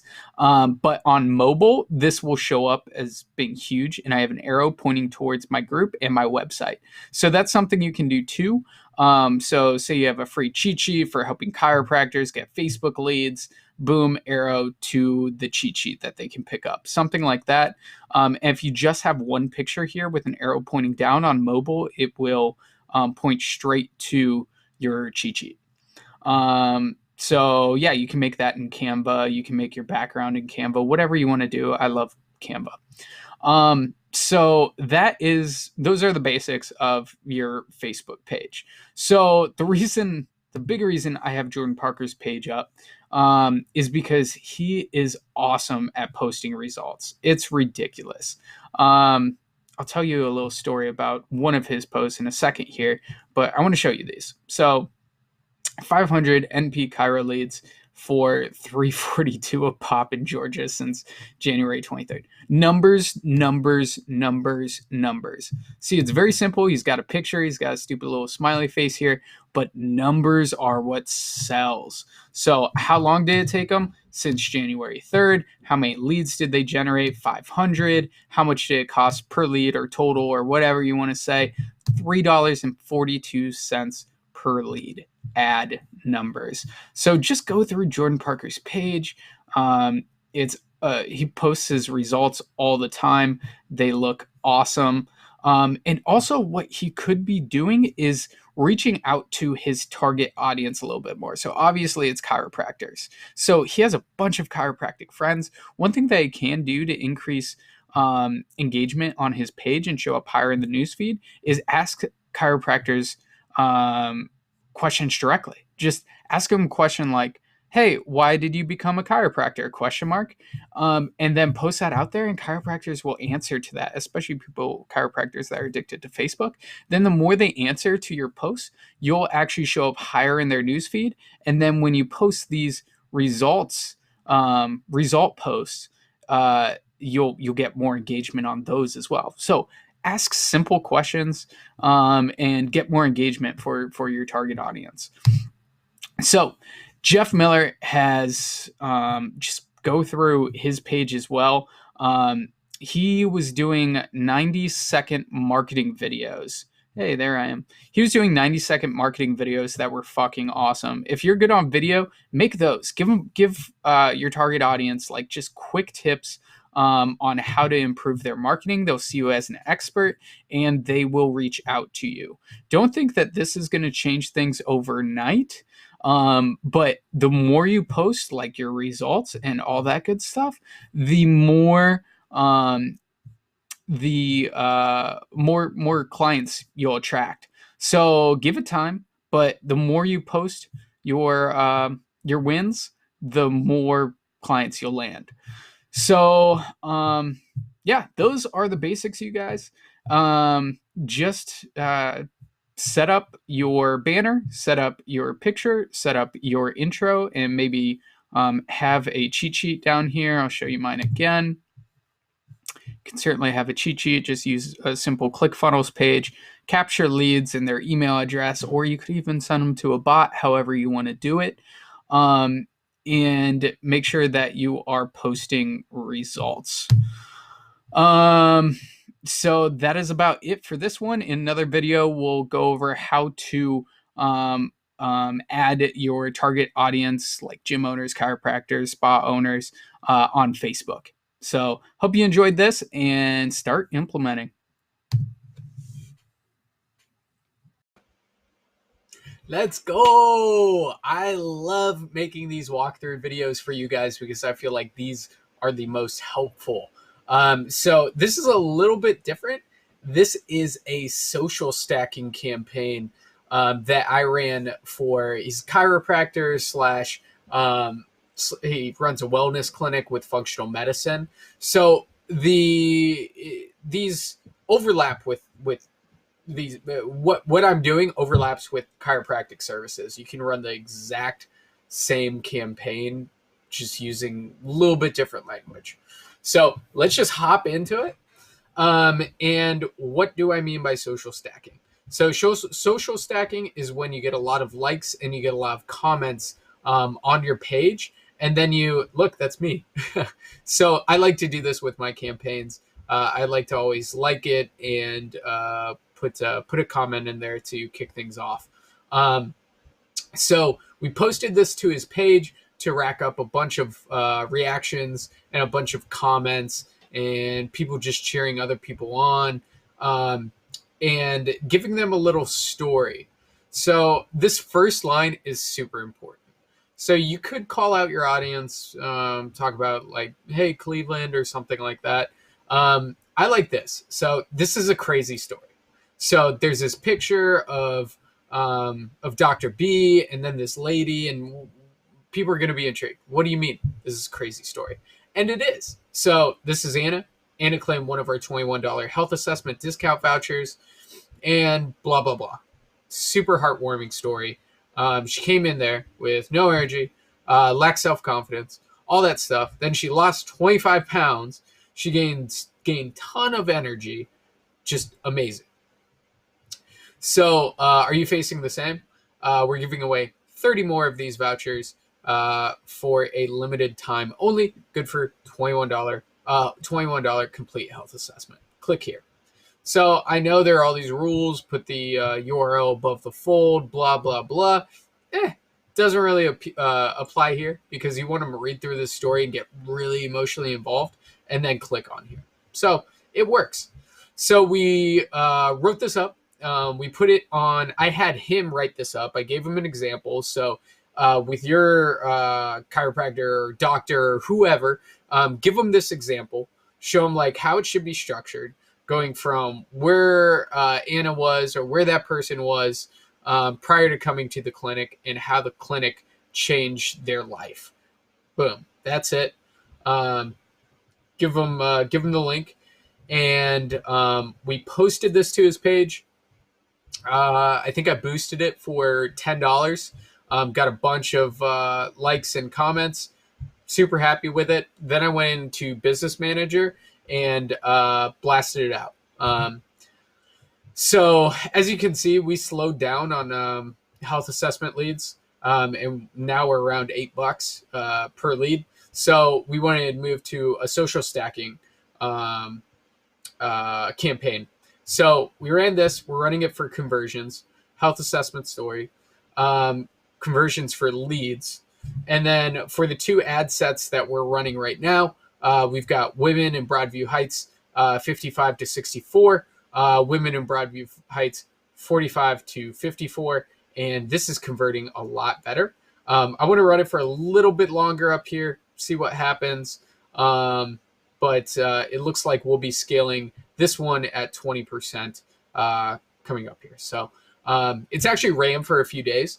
So, we're going on the second day. So on the third day, I've heard that you can scale by 50% after 3 days. That's just another strategy people use. I usually do 20% a day for the winning campaigns, but I'm going to try out on this one 50% after 3 days. Just see how it goes. I always like testing different stuff out. So that's it. And then, so you set that up and you test amongst different ad sets.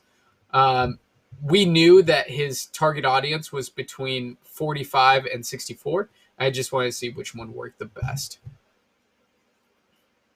So the actual ad campaign, it's the exact same post. You go in here to Power Editor, and you use existing post. You select that post, and then make sure that your pixel is connected with all that.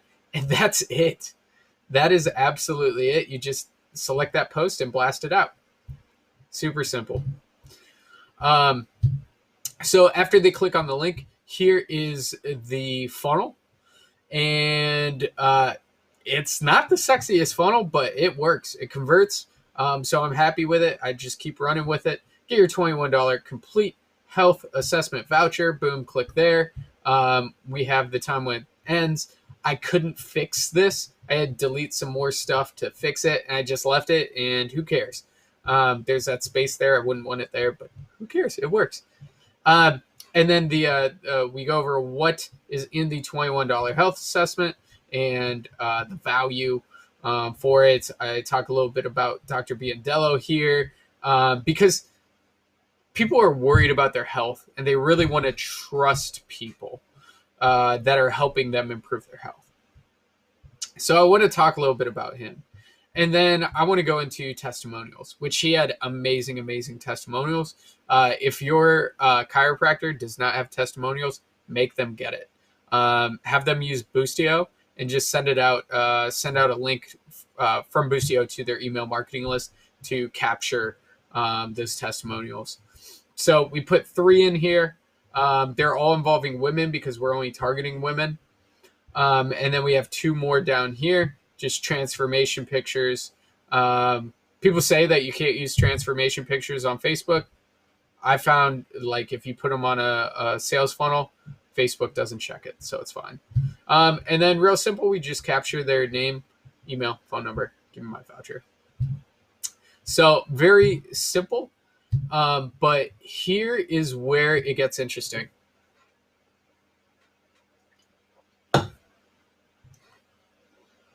So here's where it gets interesting. Thank you for requesting your $21 voucher. Due to the limited availability of the vouchers, schedule your appointment now to redeem your voucher.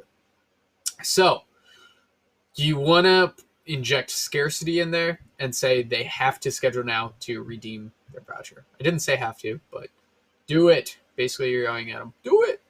And this has changed the game for my campaigns, saying you can change it at any time. So there are people that will go in here and like, if this wasn't here, they would be like, oh, I need my schedule. I don't know when I'm available. This relieves their anxiety, knowing that they can change it at any time. And with using Calendly, they can change it at any time. They just go back in and fix it up. So it's totally truthful, and it relieves a lot of anxiety. And I've seen a move from only like 40% actually scheduling on this page to 70 to 80%. So just put that in there. That's huge. So there is the Calendly link that's just embedded. You have your client set that up. Do not mess with their schedule or anything like that. And then if you encountered any issues while scheduling your appointment, please give us a call. We're always here to help. Boom. Phone number. Nice picture. Like you would want to talk to her. Cool. And that is it. So they get one email after this saying, hey, if you haven't signed up for your appointment yet, here's the link. That simple. I don't say anything else in that email. So I'm not even going to show it to you because it's just, here's the link. It works really well. The people who don't sign up on the calendar here, I have my client text them right away saying, hey, this is Dr. Biandello. Just want to make sure there weren't any issues with signing up for your $21 health assessment. Would love to get you in here. I'll give you a call in 30 minutes to complete your registration. So that's it. And then he calls him in 30 minutes. I tell him to keep calling until he's called them 5 times and texted them 3 times. If they haven't answered yet, we just add them to the email marketing list, and they get hit with monthly emails just to remind them. So that's just their newsletter process. So we just put them into their MailChimp. So that is about it for the run through here. Social stacking works great, especially. Social stacking works great, especially when your campaigns run dry. And I'll see you in the next video. What's up? What's up? What's up? We're going to do another campaign walkthrough, and this one is for a coffee shop. I mean, you could do the exact same thing for a restaurant. Just copy and paste this. Super easy. You will get so many leads, and your restaurant or coffee shop will be forever grateful, and they will pay for your services, especially if you're doing this as a free trial. So let's just hop into it. And let's look at the picture. So really simple picture. I just took one of their pictures from Facebook, and I made this in Canva. Free giveaway, free coffee and sandwiches for 3 months. Who would not want to do that? And the beauty of this is the person who wins, the coffee shop or the restaurant, is actually making money off them because nobody eats alone, and people usually don't just like eat an entree or a sandwich. They usually get a side or something, especially for restaurants. If you're doing 3 months of free entrees, with the caveat that they get 1 entree per week for those 3 months. They're not just eating an entree. They're getting a drink. They are getting a side. They're bringing friends with them. They're bringing family with them. They might bring an appetizer. And when you work out the hard costs, like an entree is like $5 hard costs. So over those 3 months works out to about $60 hard costs. And they're actually making money off that person. So that's the easiest way to sell it. Like, just do this giveaway, get so many freaking leads, and basically the restaurant or coffee shop is just paying ad spend. It's amazing. I love this giveaway idea. So I just say free giveaway here. Free coffee and sandwiches for 3 months. This was back in October, so maybe drop the word free and replace it with something else, but it might still work. And to celebrate Beans on Broad's beautiful new renovations, they had new renovations. So yeah, we're going to celebrate it with a giveaway. We're giving away free coffee and sandwiches to one lucky winner for 3 months. Like this post and enter to win here. Boom. We'll choose a winner Wednesday, October 18th. Awesome. Straight to the point. Beautiful ad copy. Simple. Love it. So also as a treat, you will receive a BOGO card after you enter. Boom. Awesome. Who would not want a BOGO card? And the winner receives one coffee drink and one sandwich once a week for 3 consecutive months. So just mention that there. Boom. And this just is absolutely absurd. We got 91 shares. We didn't even ask him to share it. Actually, my mom and my girlfriend liked it. And it got 738 reactions. We only pumped like maximum $200 into this. There was just an absurd ROI off this campaign. It's not just the direct ROI, like the amount of people that it reached. These comments were amazing. So 36 comments, and most of them were like, I love this place. Your chai latte is the best. It's just free freaking advertising here. It started out with a bunch of like tagging people in here. Sounds awesome. Here, like, love apple cider chai tea. Got there last fall. Used to go there every Wednesday, but schedule changed. Like people telling other people to enter. This looks so good for a restaurant. When somebody hasn't been here, hasn't been to this coffee shop, and they see these comments like, I love this place. Holy crap. And you explain this, how beautiful this is to a potential client. They'll understand the value of their customers commenting on their post that's basically going viral with over 700 likes with like $200 worth of ad spend. So what do we do after this? So after they click on this advertisement, click on the link there where they sent. Oh, and by the way, I didn't have access to their business manager at this time. They didn't know what their password was. So I was like, fuck it, I'll just boost the post. And it worked great. So sometimes it works, sometimes it doesn't. But boosting here, everybody loves food. It worked just fine. Don't let your clients slow you down. That's the biggest lesson. Just work with what you have. So maybe I have it here. Cool. So this is the landing page. Enter to win free coffee and sandwiches for 3 months from Beans on Broad. Super simple. Super simple. So we had a little countdown timer. I always add a countdown timer to these. It doesn't say anything. It's just counting down. I noticed that it went from for another restaurant I ran this for, it went from 60% conversion rate to an 80% conversion rate after I added the timer in. So enter contest. This looks ugly, but it worked. Thank you for entering. But wait, just for entering, we'd like to give you a buy one, get one free coffee voucher. It was sent to your inbox. We're only accepting the next 25 BOGO coffee vouchers. So come in today. We'll have a coffee waiting for you. Really sweet. Want to show pictures of the actual restaurant or coffee shop. Ooh, that looks amazing. And then show them where it's at.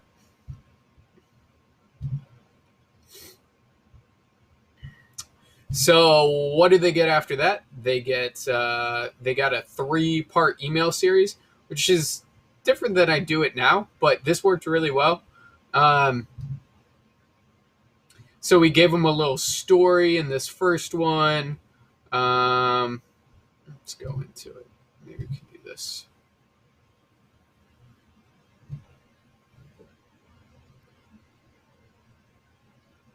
Hi, first name. My name is Wendy. Hi, first name. My name is Wendy, co-owner of Beans Abroad, and I wanted to personally thank you for entering to win free Beans Abroad sandwiches and coffee for 3 months. I don't know if you know this, but co-owner Shelly McKinless and I love Grove City, giving you a little heartwarming story and telling them to be on the lookout for their BOGO voucher. It's on its way. Be on the lookout. 15 minutes. Don't miss it. So then the let's see if we can go back. Save and exit.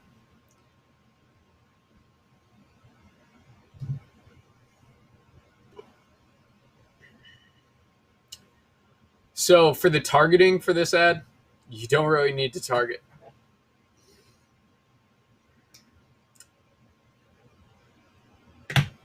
The offer is so good, you don't really have to worry about it. So we got so many people on this list, I had to transfer it over to their MailChimp because I couldn't handle that many contacts in my active campaign. So that was the first email. Second email is coffee voucher. So I'm going to tell you about this third email. Super simple. It's 2 days after, just reminding them, being like, oh, I almost forgot. We'll be announcing the winner on October 18th.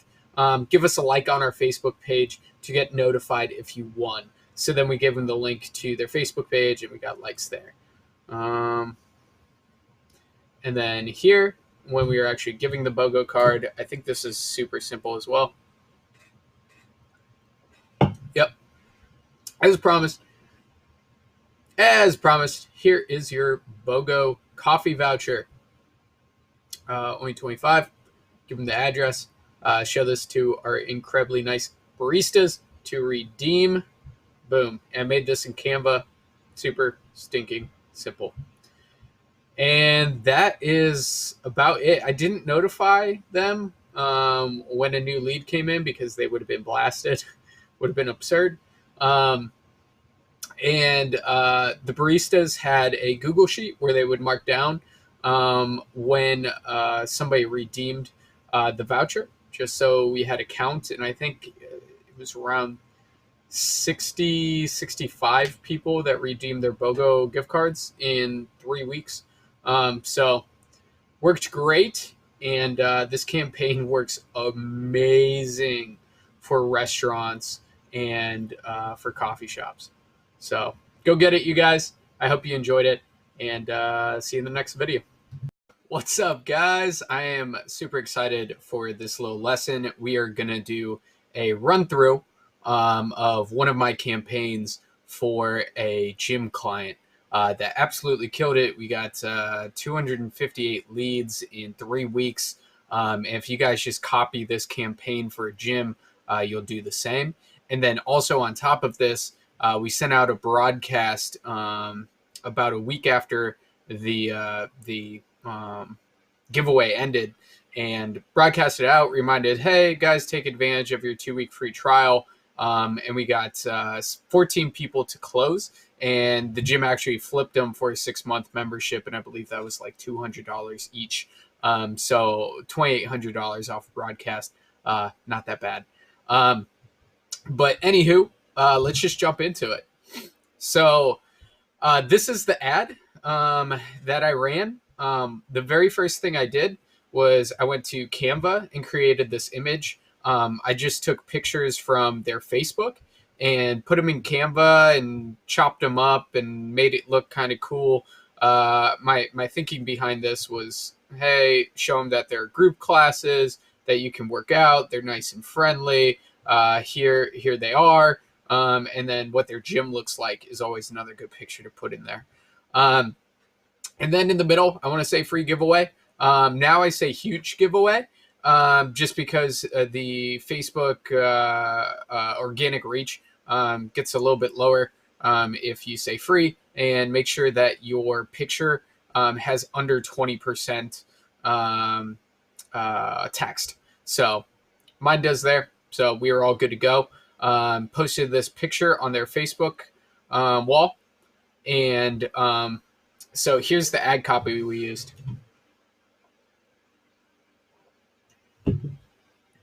So the very first line, we want to say huge giveaway or free giveaway, 1 year of membership.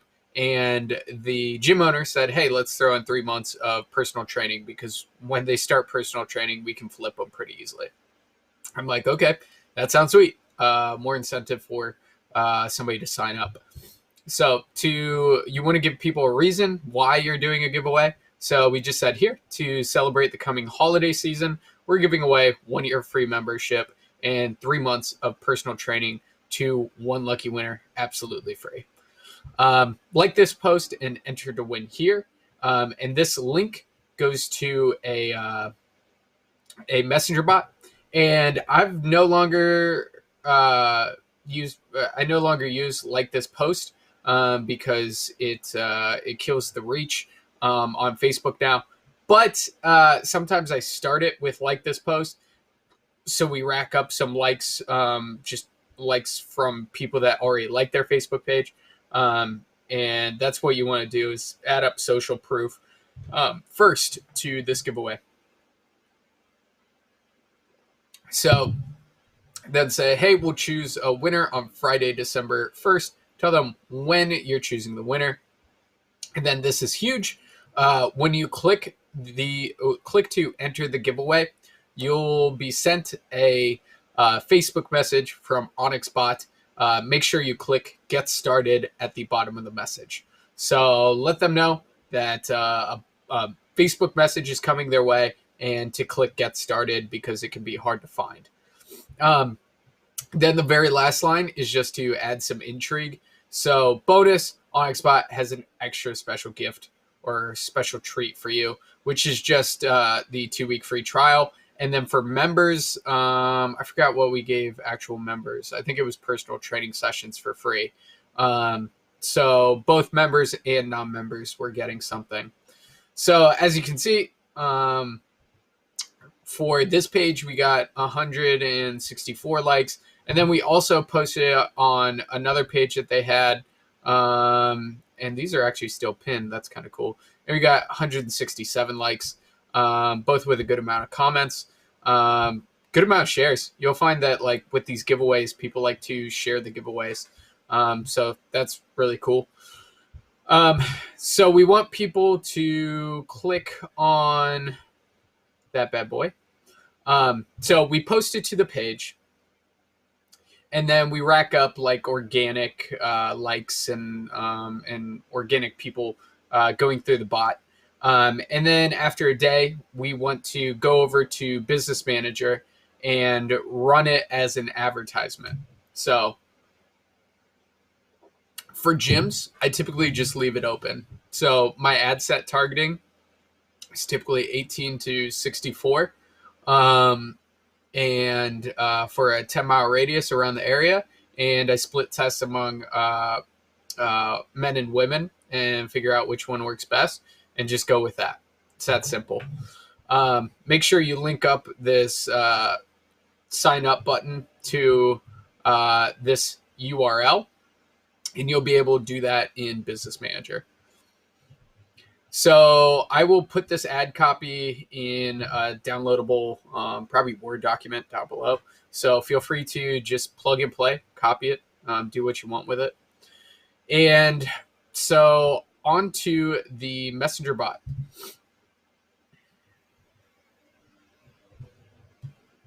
So I will also link this Messenger bot down below. All you have to do is plug and play again.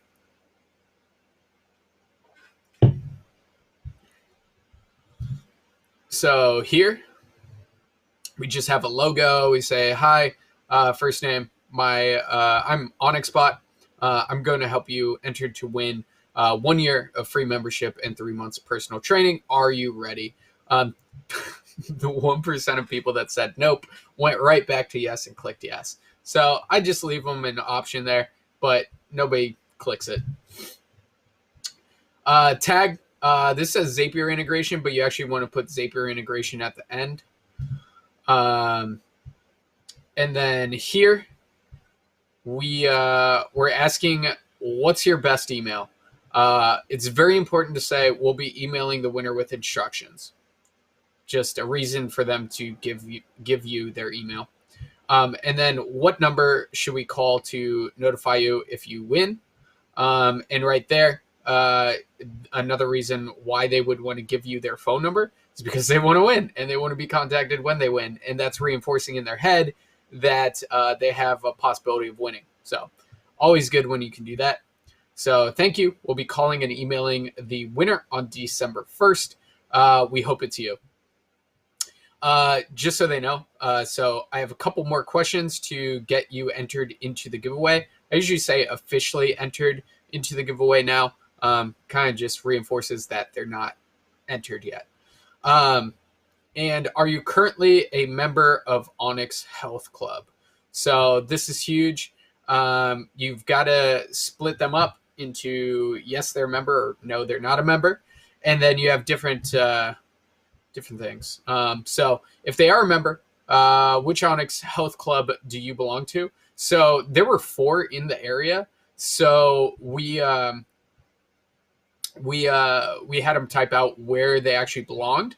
And we did that because this will transfer over to the Google Sheet if they type it in as a custom input. So, and then here it says the location. So if they typed in mentor here, they'll get to location mentor. That's exciting. You live there. That's cool. And then we'll say, thanks, first name. You've been entered into the Onyx free giveaway. One last thing. Do you want to hear about our free special offer that will have you in the best shape of your life in no time? Most people say, heck yes. People that don't, well, no worries. You've been entered into the Onyx Mega Giveaway. Blah, blah, blah. Talk soon, Onyx Bot. If they say yes, you say, are you looking to get in the best shape of your life? Holiday season. But everybody around you is putting you down. So kind of pulling at those heartstrings. You need accountability. You need a partner in crime. You need a free personal training session. So we give them free personal training session if they're in. Again, it's typed out because then that will be sent directly to the Google Sheet, and your client will know to follow up with these people that type in yes. And then thank you. You've been entered into the Onyx Mega Giveaway. If you answered yes to the questions above, call now to receive 2 free personal training sessions and increase your chances of winning the Mega Giveaway by 5x. Awesome. I put their phone numbers down there. This was only running for Mentor in Northfield, but these cities are so close to each other that we had to include Willoughby and Strongsville. But I just put the click to call buttons for Mentor in Northfield. And then right here, what you want to do is perform an action and put in Zapier integration. And then you will want to make that zap over to Google Sheets. And then this one is for people that are not members yet. And what we say is that's okay. We have 24/7 gyms, gym locations all over Northeast Ohio. Which one is closest to you? So still want to figure out. And then I say, P.S. There's a special free gift waiting for you in the next message. So gives them an incentive to type in because they're curious. So Mentor, we'd love for you to try our health club out absolutely stinking free. If you call now, we'll give you 2 weeks free, 2 personal training sessions free, and increase your chances of winning by 10x, 5x. Now I put 10x. Are you interested? Yes, no, awesome. So if they're not interested, it goes to the same message that these people were going to when they said no up here. No worries, blah, blah, blah, blah, blah, blah. Talk soon. But if they say yes, we give them a little tag. The trigger zap shouldn't be there. Trigger zap would be down here. So with this custom input, you want to put trigger zap after that, or not trigger zap, they don't do that anymore. So just Zapier integration added as a tag. And then woohoo, we can't wait to meet you. First name, quick question. I love this. In one simple phrase, what is your fitness goal? Most everybody fills this out, and it gives your client a lot of firepower here. So you can figure out who your lead or what your lead's goal is, and they can work on those trigger points and be like, hey, we can definitely help you lose weight here. We did it for Tiffany, and she lost 40 pounds in 3 months, something like that. So after they answer that, awesome. We can help with that first name. Due to the limited availability of these free passes, give us a call to redeem yours, or we'll give you a call within the next few days if the passes are still available. Phone number's here, and again, they can click to call. So very simple. This was a huge success. And we got 258 leads, and they got so many people to come in for the free trial. And they have a good sales process in place. They didn't get me the exact numbers back, but so this is the Google sheet. They filled this out. They highlighted shit, and got their phone number, got this, and it was sent to them. Like each new person was sent to them within 5 to 10 minutes of them, the lead signing up. So follow-up process, I told them to text them and then call them if they did not, if the lead did not call my client immediately. So text, then call, and call at least 5 times until they get really annoyed. So that is about it for the campaign. Like I said, I will link this down below along with the ad copy. And in another video, we'll talk about client follow-up. So I'm super excited for that video. But that is about it. And I hope you guys love this. And just copy and paste this campaign. It works wonders. If you get a gym client, you'll make a lot of money off this. So I'm excited to give it to you. Enjoy, and peace out. Oh, shit. How long have I been live? All right. What's up, guys? I made some slides yesterday when I went live in Arnie's group, so I wanted to go over them because I think there are some golden nuggets in here that might help you out and help you scale your agency. So stay with me. Watch this whole thing. If you guys have any questions during the live, feel free to drop them in, and I will get them answered. But we'll go through this, and let's just get started. I'll put this in presentation mode.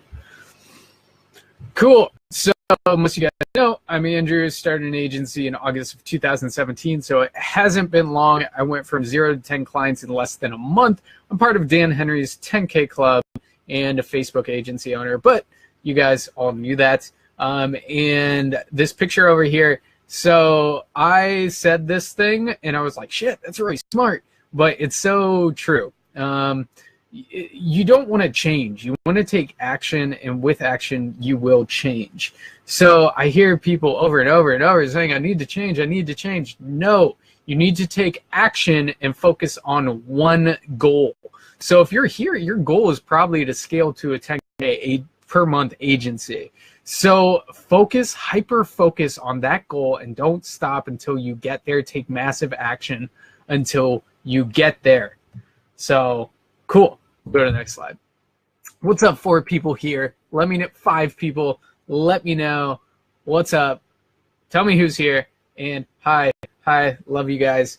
But anywho, so let's cut out the BS. Are you ready for the 3 secrets? So we'll go over this. How you get a local business client paying you $1,500 to $2,500 per month without a logo, website, or even having produced results in the space. So take massive action towards your goals. Don't worry about that frilly logo website bullshit when you're first starting out. You can do that on the back end. Secret number 2, you really only need 1 client to get to 10K per month. Starting out is the hardest part, but once you have one good client, you can scale to no end. It's about finding that gold mine client. You can produce, number 3, you can produce massive amounts of sales for your clients with little to no experience with these 7 simple steps.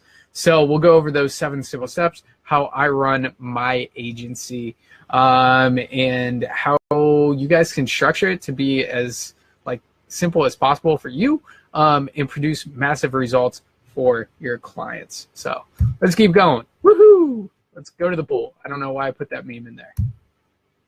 So secret number 1, how to get a local business client without a logo, a website, or even having produced results in the space. So I'm sure as a lot of you guys know, one of the biggest objections is, but I actually spelled this wrong, but what results have you produced in my industry? So what they're actually asking are you legit? And you are. You're a lead generation agency for local businesses. So you're not just for chiropractors, not just for gyms. Like when you're first starting out, you're a lead generation agency for local businesses. And when we get to the 7-step process at the end of this live, you'll see why you can work in any industry that you'd like. So we'll keep going. So if you have results, leads, money, conversions, ROI, testimonials, screenshots of those testimonials, text messages of those testimonials, emails of those testimonials for local businesses, you do have results in their industry, and we'll be talking about that in the 3rd step. Thanks for all the love. Keep it coming. I don't know why you're laughing. Why are you laughing? All right, but what about legitimacy? So we have a few people on here or in this group that have terrible fucking Facebook pages. Change your fucking Facebook page to a sales funnel to be legitimate. So I love Derek. I used to mentor him, and I didn't tell him to set this up, but he set it up, and it looks fucking awesome, and I love showing it as an example. So 3 components to this. Actually 4. So the banner. Make sure that I like it. It's so simple. Want more customers? Boom, schedule a call with me. That's fucking awesome. So make a banner in Canva, canva.com today, and make it super simple, straight to the point, and they can schedule a consult. And this is just straight to his Calendly link. Do that. That is fucking awesome. Do not go to his profile. Do not. That's exactly what it is. Just a Calendly link. Don't go to his profile and enter it. But do that. Make that banner. Very professional profile picture. Love it. So I talked to Abel recently, and he has a picture with Grant Cardone. And I said, dude, put that up there. Grant Cardone is known for sales. If you're like associated with Grant Cardone, just like my profile picture is associated with Dan Henry, like that levels you up, man. It's all about branding on your Facebook page. So make sure that you either have a professional profile picture or you have like you're associated with somebody big in the industry. So then number 3. Your bio. Tell them exactly who you help and what you do. So this is a decent one. I help businesses and entrepreneurs generate more sales. Nah. But you can say, I help local businesses add 6 figures to their income. Holy shit. Every local business wants that. Boom. Right there. And I actually like this. Facebook and Instagram advertising expert. Nah. That's okay. I help local businesses add 6 figures to their income. That's kind of a little bit better. Oh, shit. Didn't mean to go there. Oh, shit. Okay, back. Shit. Why do I keep doing that? All right. So, number 4. It's the one picture. So, I really like this. So, he directs people to a case study. So, he helps photographers get more leads, get more sales, all that good stuff. So he has an arrow. This arrow is actually freaking crucial, pointing down to a landing page where he's capturing people's email addresses, directing them to a case study. It's badass. So do the same thing. Create a picture. If you have any case studies whatsoever, whip them up in ClickFunnels or whip them up in a PDF, and then in ClickFunnels, capture people's email addresses so you can follow up with them, and phone number, actually. So that's about it. Do that immediately. So secret number 2, you really only need one client to get to 10K per month. So I know a lot of people are struggling just to get their first retainer client. But as my mentor, Scott Olford, says, success is not linear. You've got to work through that bullshit. You got to go through crappy freaking clients like I did. Okay, one of my biggest mistakes was signing up a client for $600 a month, and I knew he was going to be a headache. I gave him a discount on my services. I knew he was going to be a headache. He turned into my worst client, would bother me to no end, and wasted a fuck ton of my time. I learned from it, but I hope you guys avoid that mistake. And when you know that you're going to have a bad client, just say no to them, because then you are closer to getting your dream client that will refer you. So referrals are huge. This is the best way to scale your agency right off the bat. And these are 3 referrals that you can use immediately, especially if you have clients already. My favorite referral, 1 month free if you introduce me to 3 new clients. Another referral, 20% of any referral business. So Jeff does this. He had one client starting off that referred him to a bike shop, and she's getting 20% per month of those reoccurring sales, the retainer. But the bike shop is making him like $5,000, $7,000 per month. Just ridiculous. Or you can go the Jordan Parker route. He gives $500 off for any referral of business from chiropractors, another good referral. But I love mine. It just fucking works. And as you can see from Abby Walla, guys, if you haven't implemented Andrew's referral program yet, you're seriously missing out. One of my clients just earned themselves a free month for referring me to 3 new clients. That's $5,000 of additional monthly income for me from one client's referrals. Just put something like this in your email signature. Referral program. Refer me to 3 new clients, or refer 3 clients to me and get your next month free. So keep pitching your referral programs to your clients. Put it in your email signature. It's fucking gold. I meant to put one more thing in secret number 2, and that's upsells. So I'm thinking about adding my sales scripts and my text scripts and maybe an email sequence to the course that you can upsell your current clients to. So starting out with a $1,000, $1,500 retainer is not bad when you have upsells, and you can take them to $2,000, $2,500, $3,000 a month. You got to start somewhere. So if your clients are struggling with closing the leads that you're bringing them, you can upsell them to sales scripts, to text scripts, to email automation, that sort of thing. What's up, Samuel?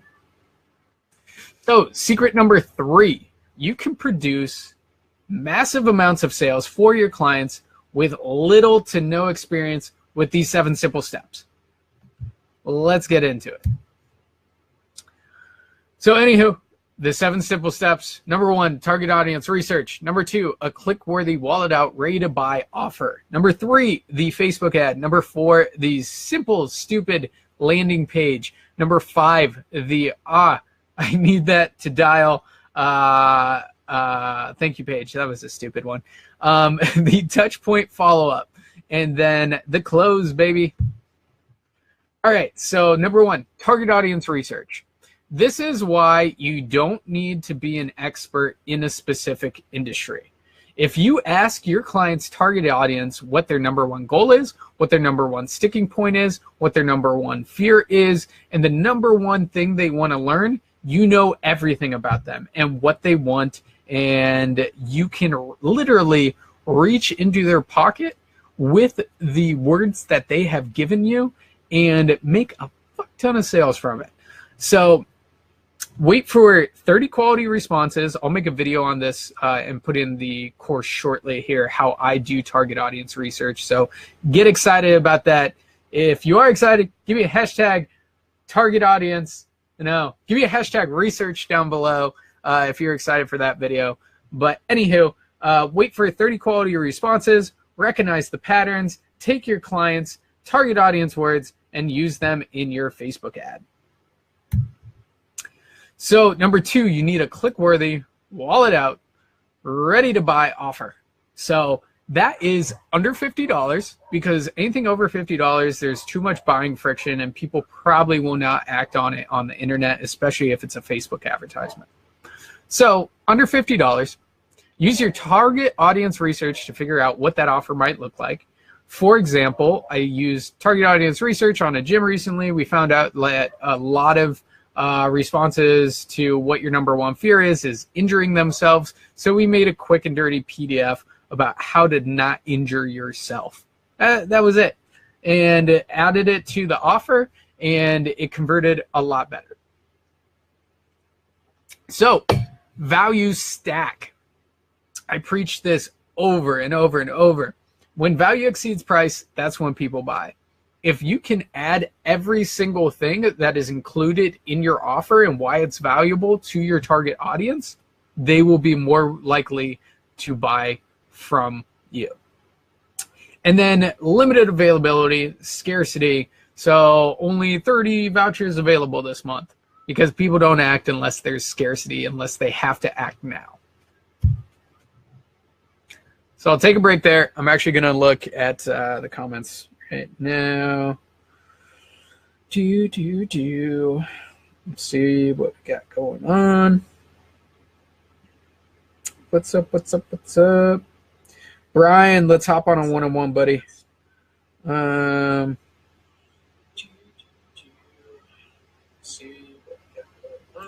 Oh, shit, Andrew, are you still here? So Andrew got on the news, which is, oh my God, that is amazing. That is so amazing for personal branding and putting that on your Facebook profile. And just the words, what was it, like marketing expert under your name on the fucking news. That's incredible. So good shit, Andrew.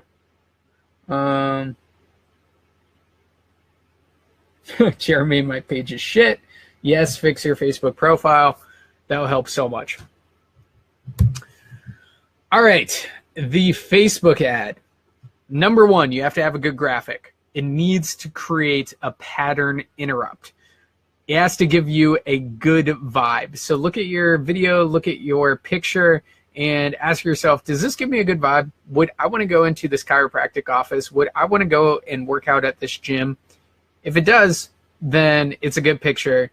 But it also has to be a clear photo or video, and it has to create a pattern interrupt. So just look at it as like, okay, if I was scrolling through Facebook, would I stop on this? Ask yourself that. Then the ad copy. So you want to call out your audience. Hey, Cleveland. Hey, Cleveland fitness fanatics. Something like that. And then call out their pain for a chiropractor. Neck pain, back pain, leg pain, hip pain, headaches, migraines, no fun, right? Call out every single little pain, because when somebody sees their pain point on there and is like, crap, they know me. They know what I'm struggling with. And then you're able to offer a solution, a value stacked solution, then you will get sales. So make sure that your ad copy is value stacked and there's scarcity. Only 30 vouchers available this month. Targeting, do not limit yourself. Open targeting works a vast majority of the time, and retarget. So the landing page, it's there to capture their name, email, and phone number. Remind them of the offer and value stack it again. Use the same ad copy that you used in your Facebook ad and slap it in your sales funnel.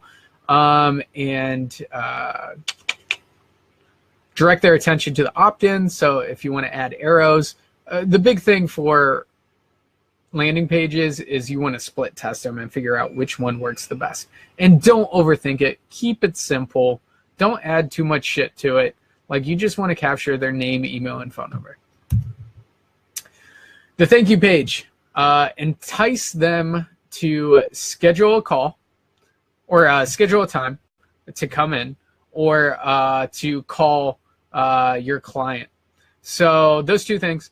And you can do that through free upgrades if you call now, 3 additional workouts if you call now, a 15-minute massage if you call now, because you are more likely to convert a lead if they call in rather than your client wasting their time and trying to hunt them down. What up? The follow-up. So make sure your clients are following up within 15 minutes. Restate the offer when remind them to restate the offer when they're following up. And you can actually upsell them to sales scripts that tell them specifically what to say. It's fucking gold. Yeah, tell them to follow up until they freaking close. Upsell your clients to sales scripts and email sequences. And then the purchase, baby, the close, that is what we're going for. So those are the 7 steps to a high converting lead generation campaign. So you can use that, explain those steps to your clients if they ask you what you do specifically. So you tell them you're a lead generation agency and you help them get 30 to 40 to 50 new customers or new customer opportunities per month, and you do it through this process. So those are my 3 secrets. I think that's it for the slides. But if you have any questions right now, love to hear them. Sick Andrew, well done, bro. Thank you. Awesome. And I'm going to be adding the research video pretty shortly here, probably this week. But I hope you guys enjoyed this live. If you have any questions in the meantime, drop them down below and I will answer them. But I am about to hop off. And I hope you guys got some golden nuggets, and I'm going to throw this in the course as well. So I will see you later, Stupid Simple fam. Get some clients. Let's go. Oh, shit. I can't get off. Okay, here we go. I'm getting off. Shit.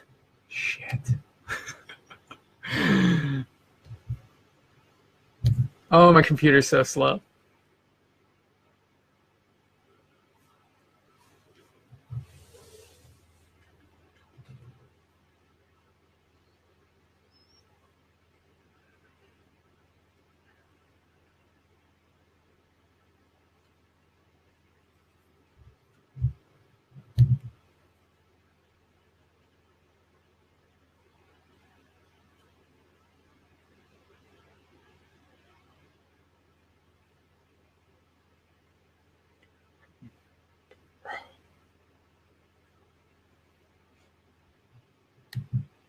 Am I off yet? God damn.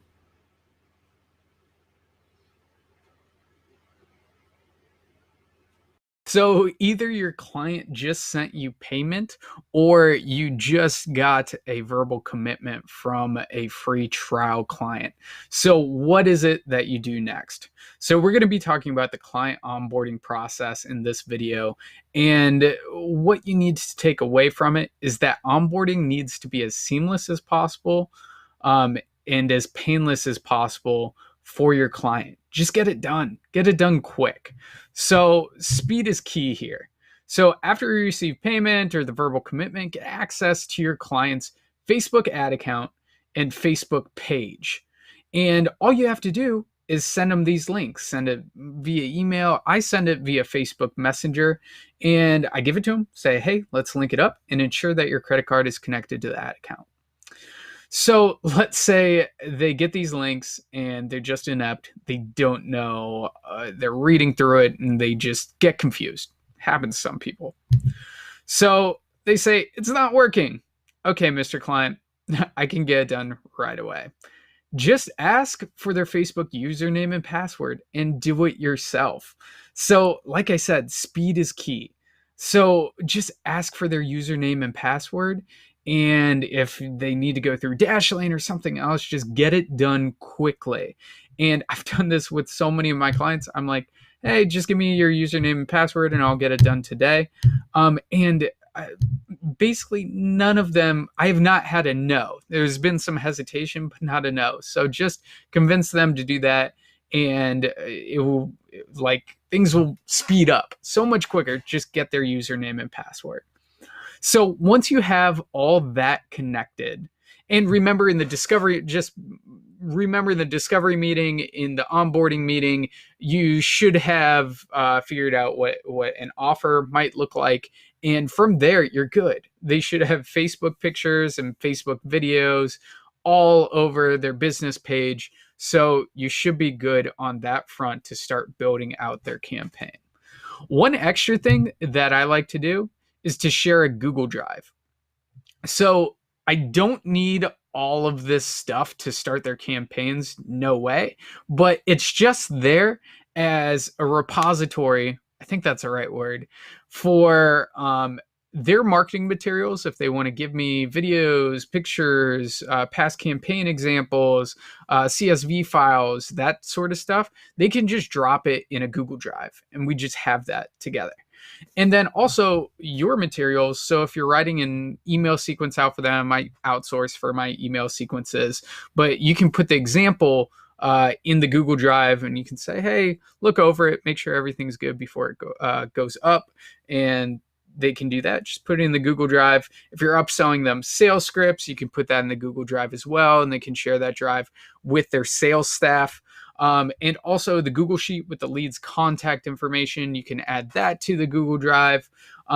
What I really like to do is add in an important dates document. So just give them a rundown of the month, what it's going to look like. So I add a strategy call, bi-weekly strategy call in there, and they can actually schedule their strategy call directly in the Google Drive in that important dates document. So just some things that you can throw in the Google Drive. But the main thing I wanted you to get out of this video is just do it. Get it done. Get it over with. Just get connected to their Facebook ad account, their Facebook page, and make sure that their credit card is in there. Just get it done as soon as possible. Do not ask for too much. Asking too many questions will just destroy everything. So that's it. I will put the links down below that were in this video. And yeah, land more clients and start producing results for them. All right, what's up, guys? In this lesson, we'll be talking about target audience research. So one little caveat here, you do not want to do target audience research for a trial client. Just skip it, get them results in a week to 10 days. And then after the trial, you can certainly do target audience research for them. So why do you want to do this? You want to do target audience research so you can capture their target audience's language. What language do they use so you can target prospects so they turn into paying customers? In addition to this, this can help you craft your offer. So for example, I was working with a gym in Iowa. We did some target audience research, and the number one fear, when we asked them, the number one fear, basically everyone said getting injured while working out. So we whipped up a quick PDF, and the headline was something to the effect, how to avoid injury while working out, something like that. So whipped up that quick PDF, put it in the offer, put it in the Facebook ad, put it in the funnel. So we value stacked that offer, and it was exactly what their target audience wanted. So we gave it to them. It was real quick, made it real easy. So how or what questions do you want to ask for this target audience research? Questions. What's your number one goal? What's your number one sticking point? What's the number one thing you want to learn? What's your number one fear?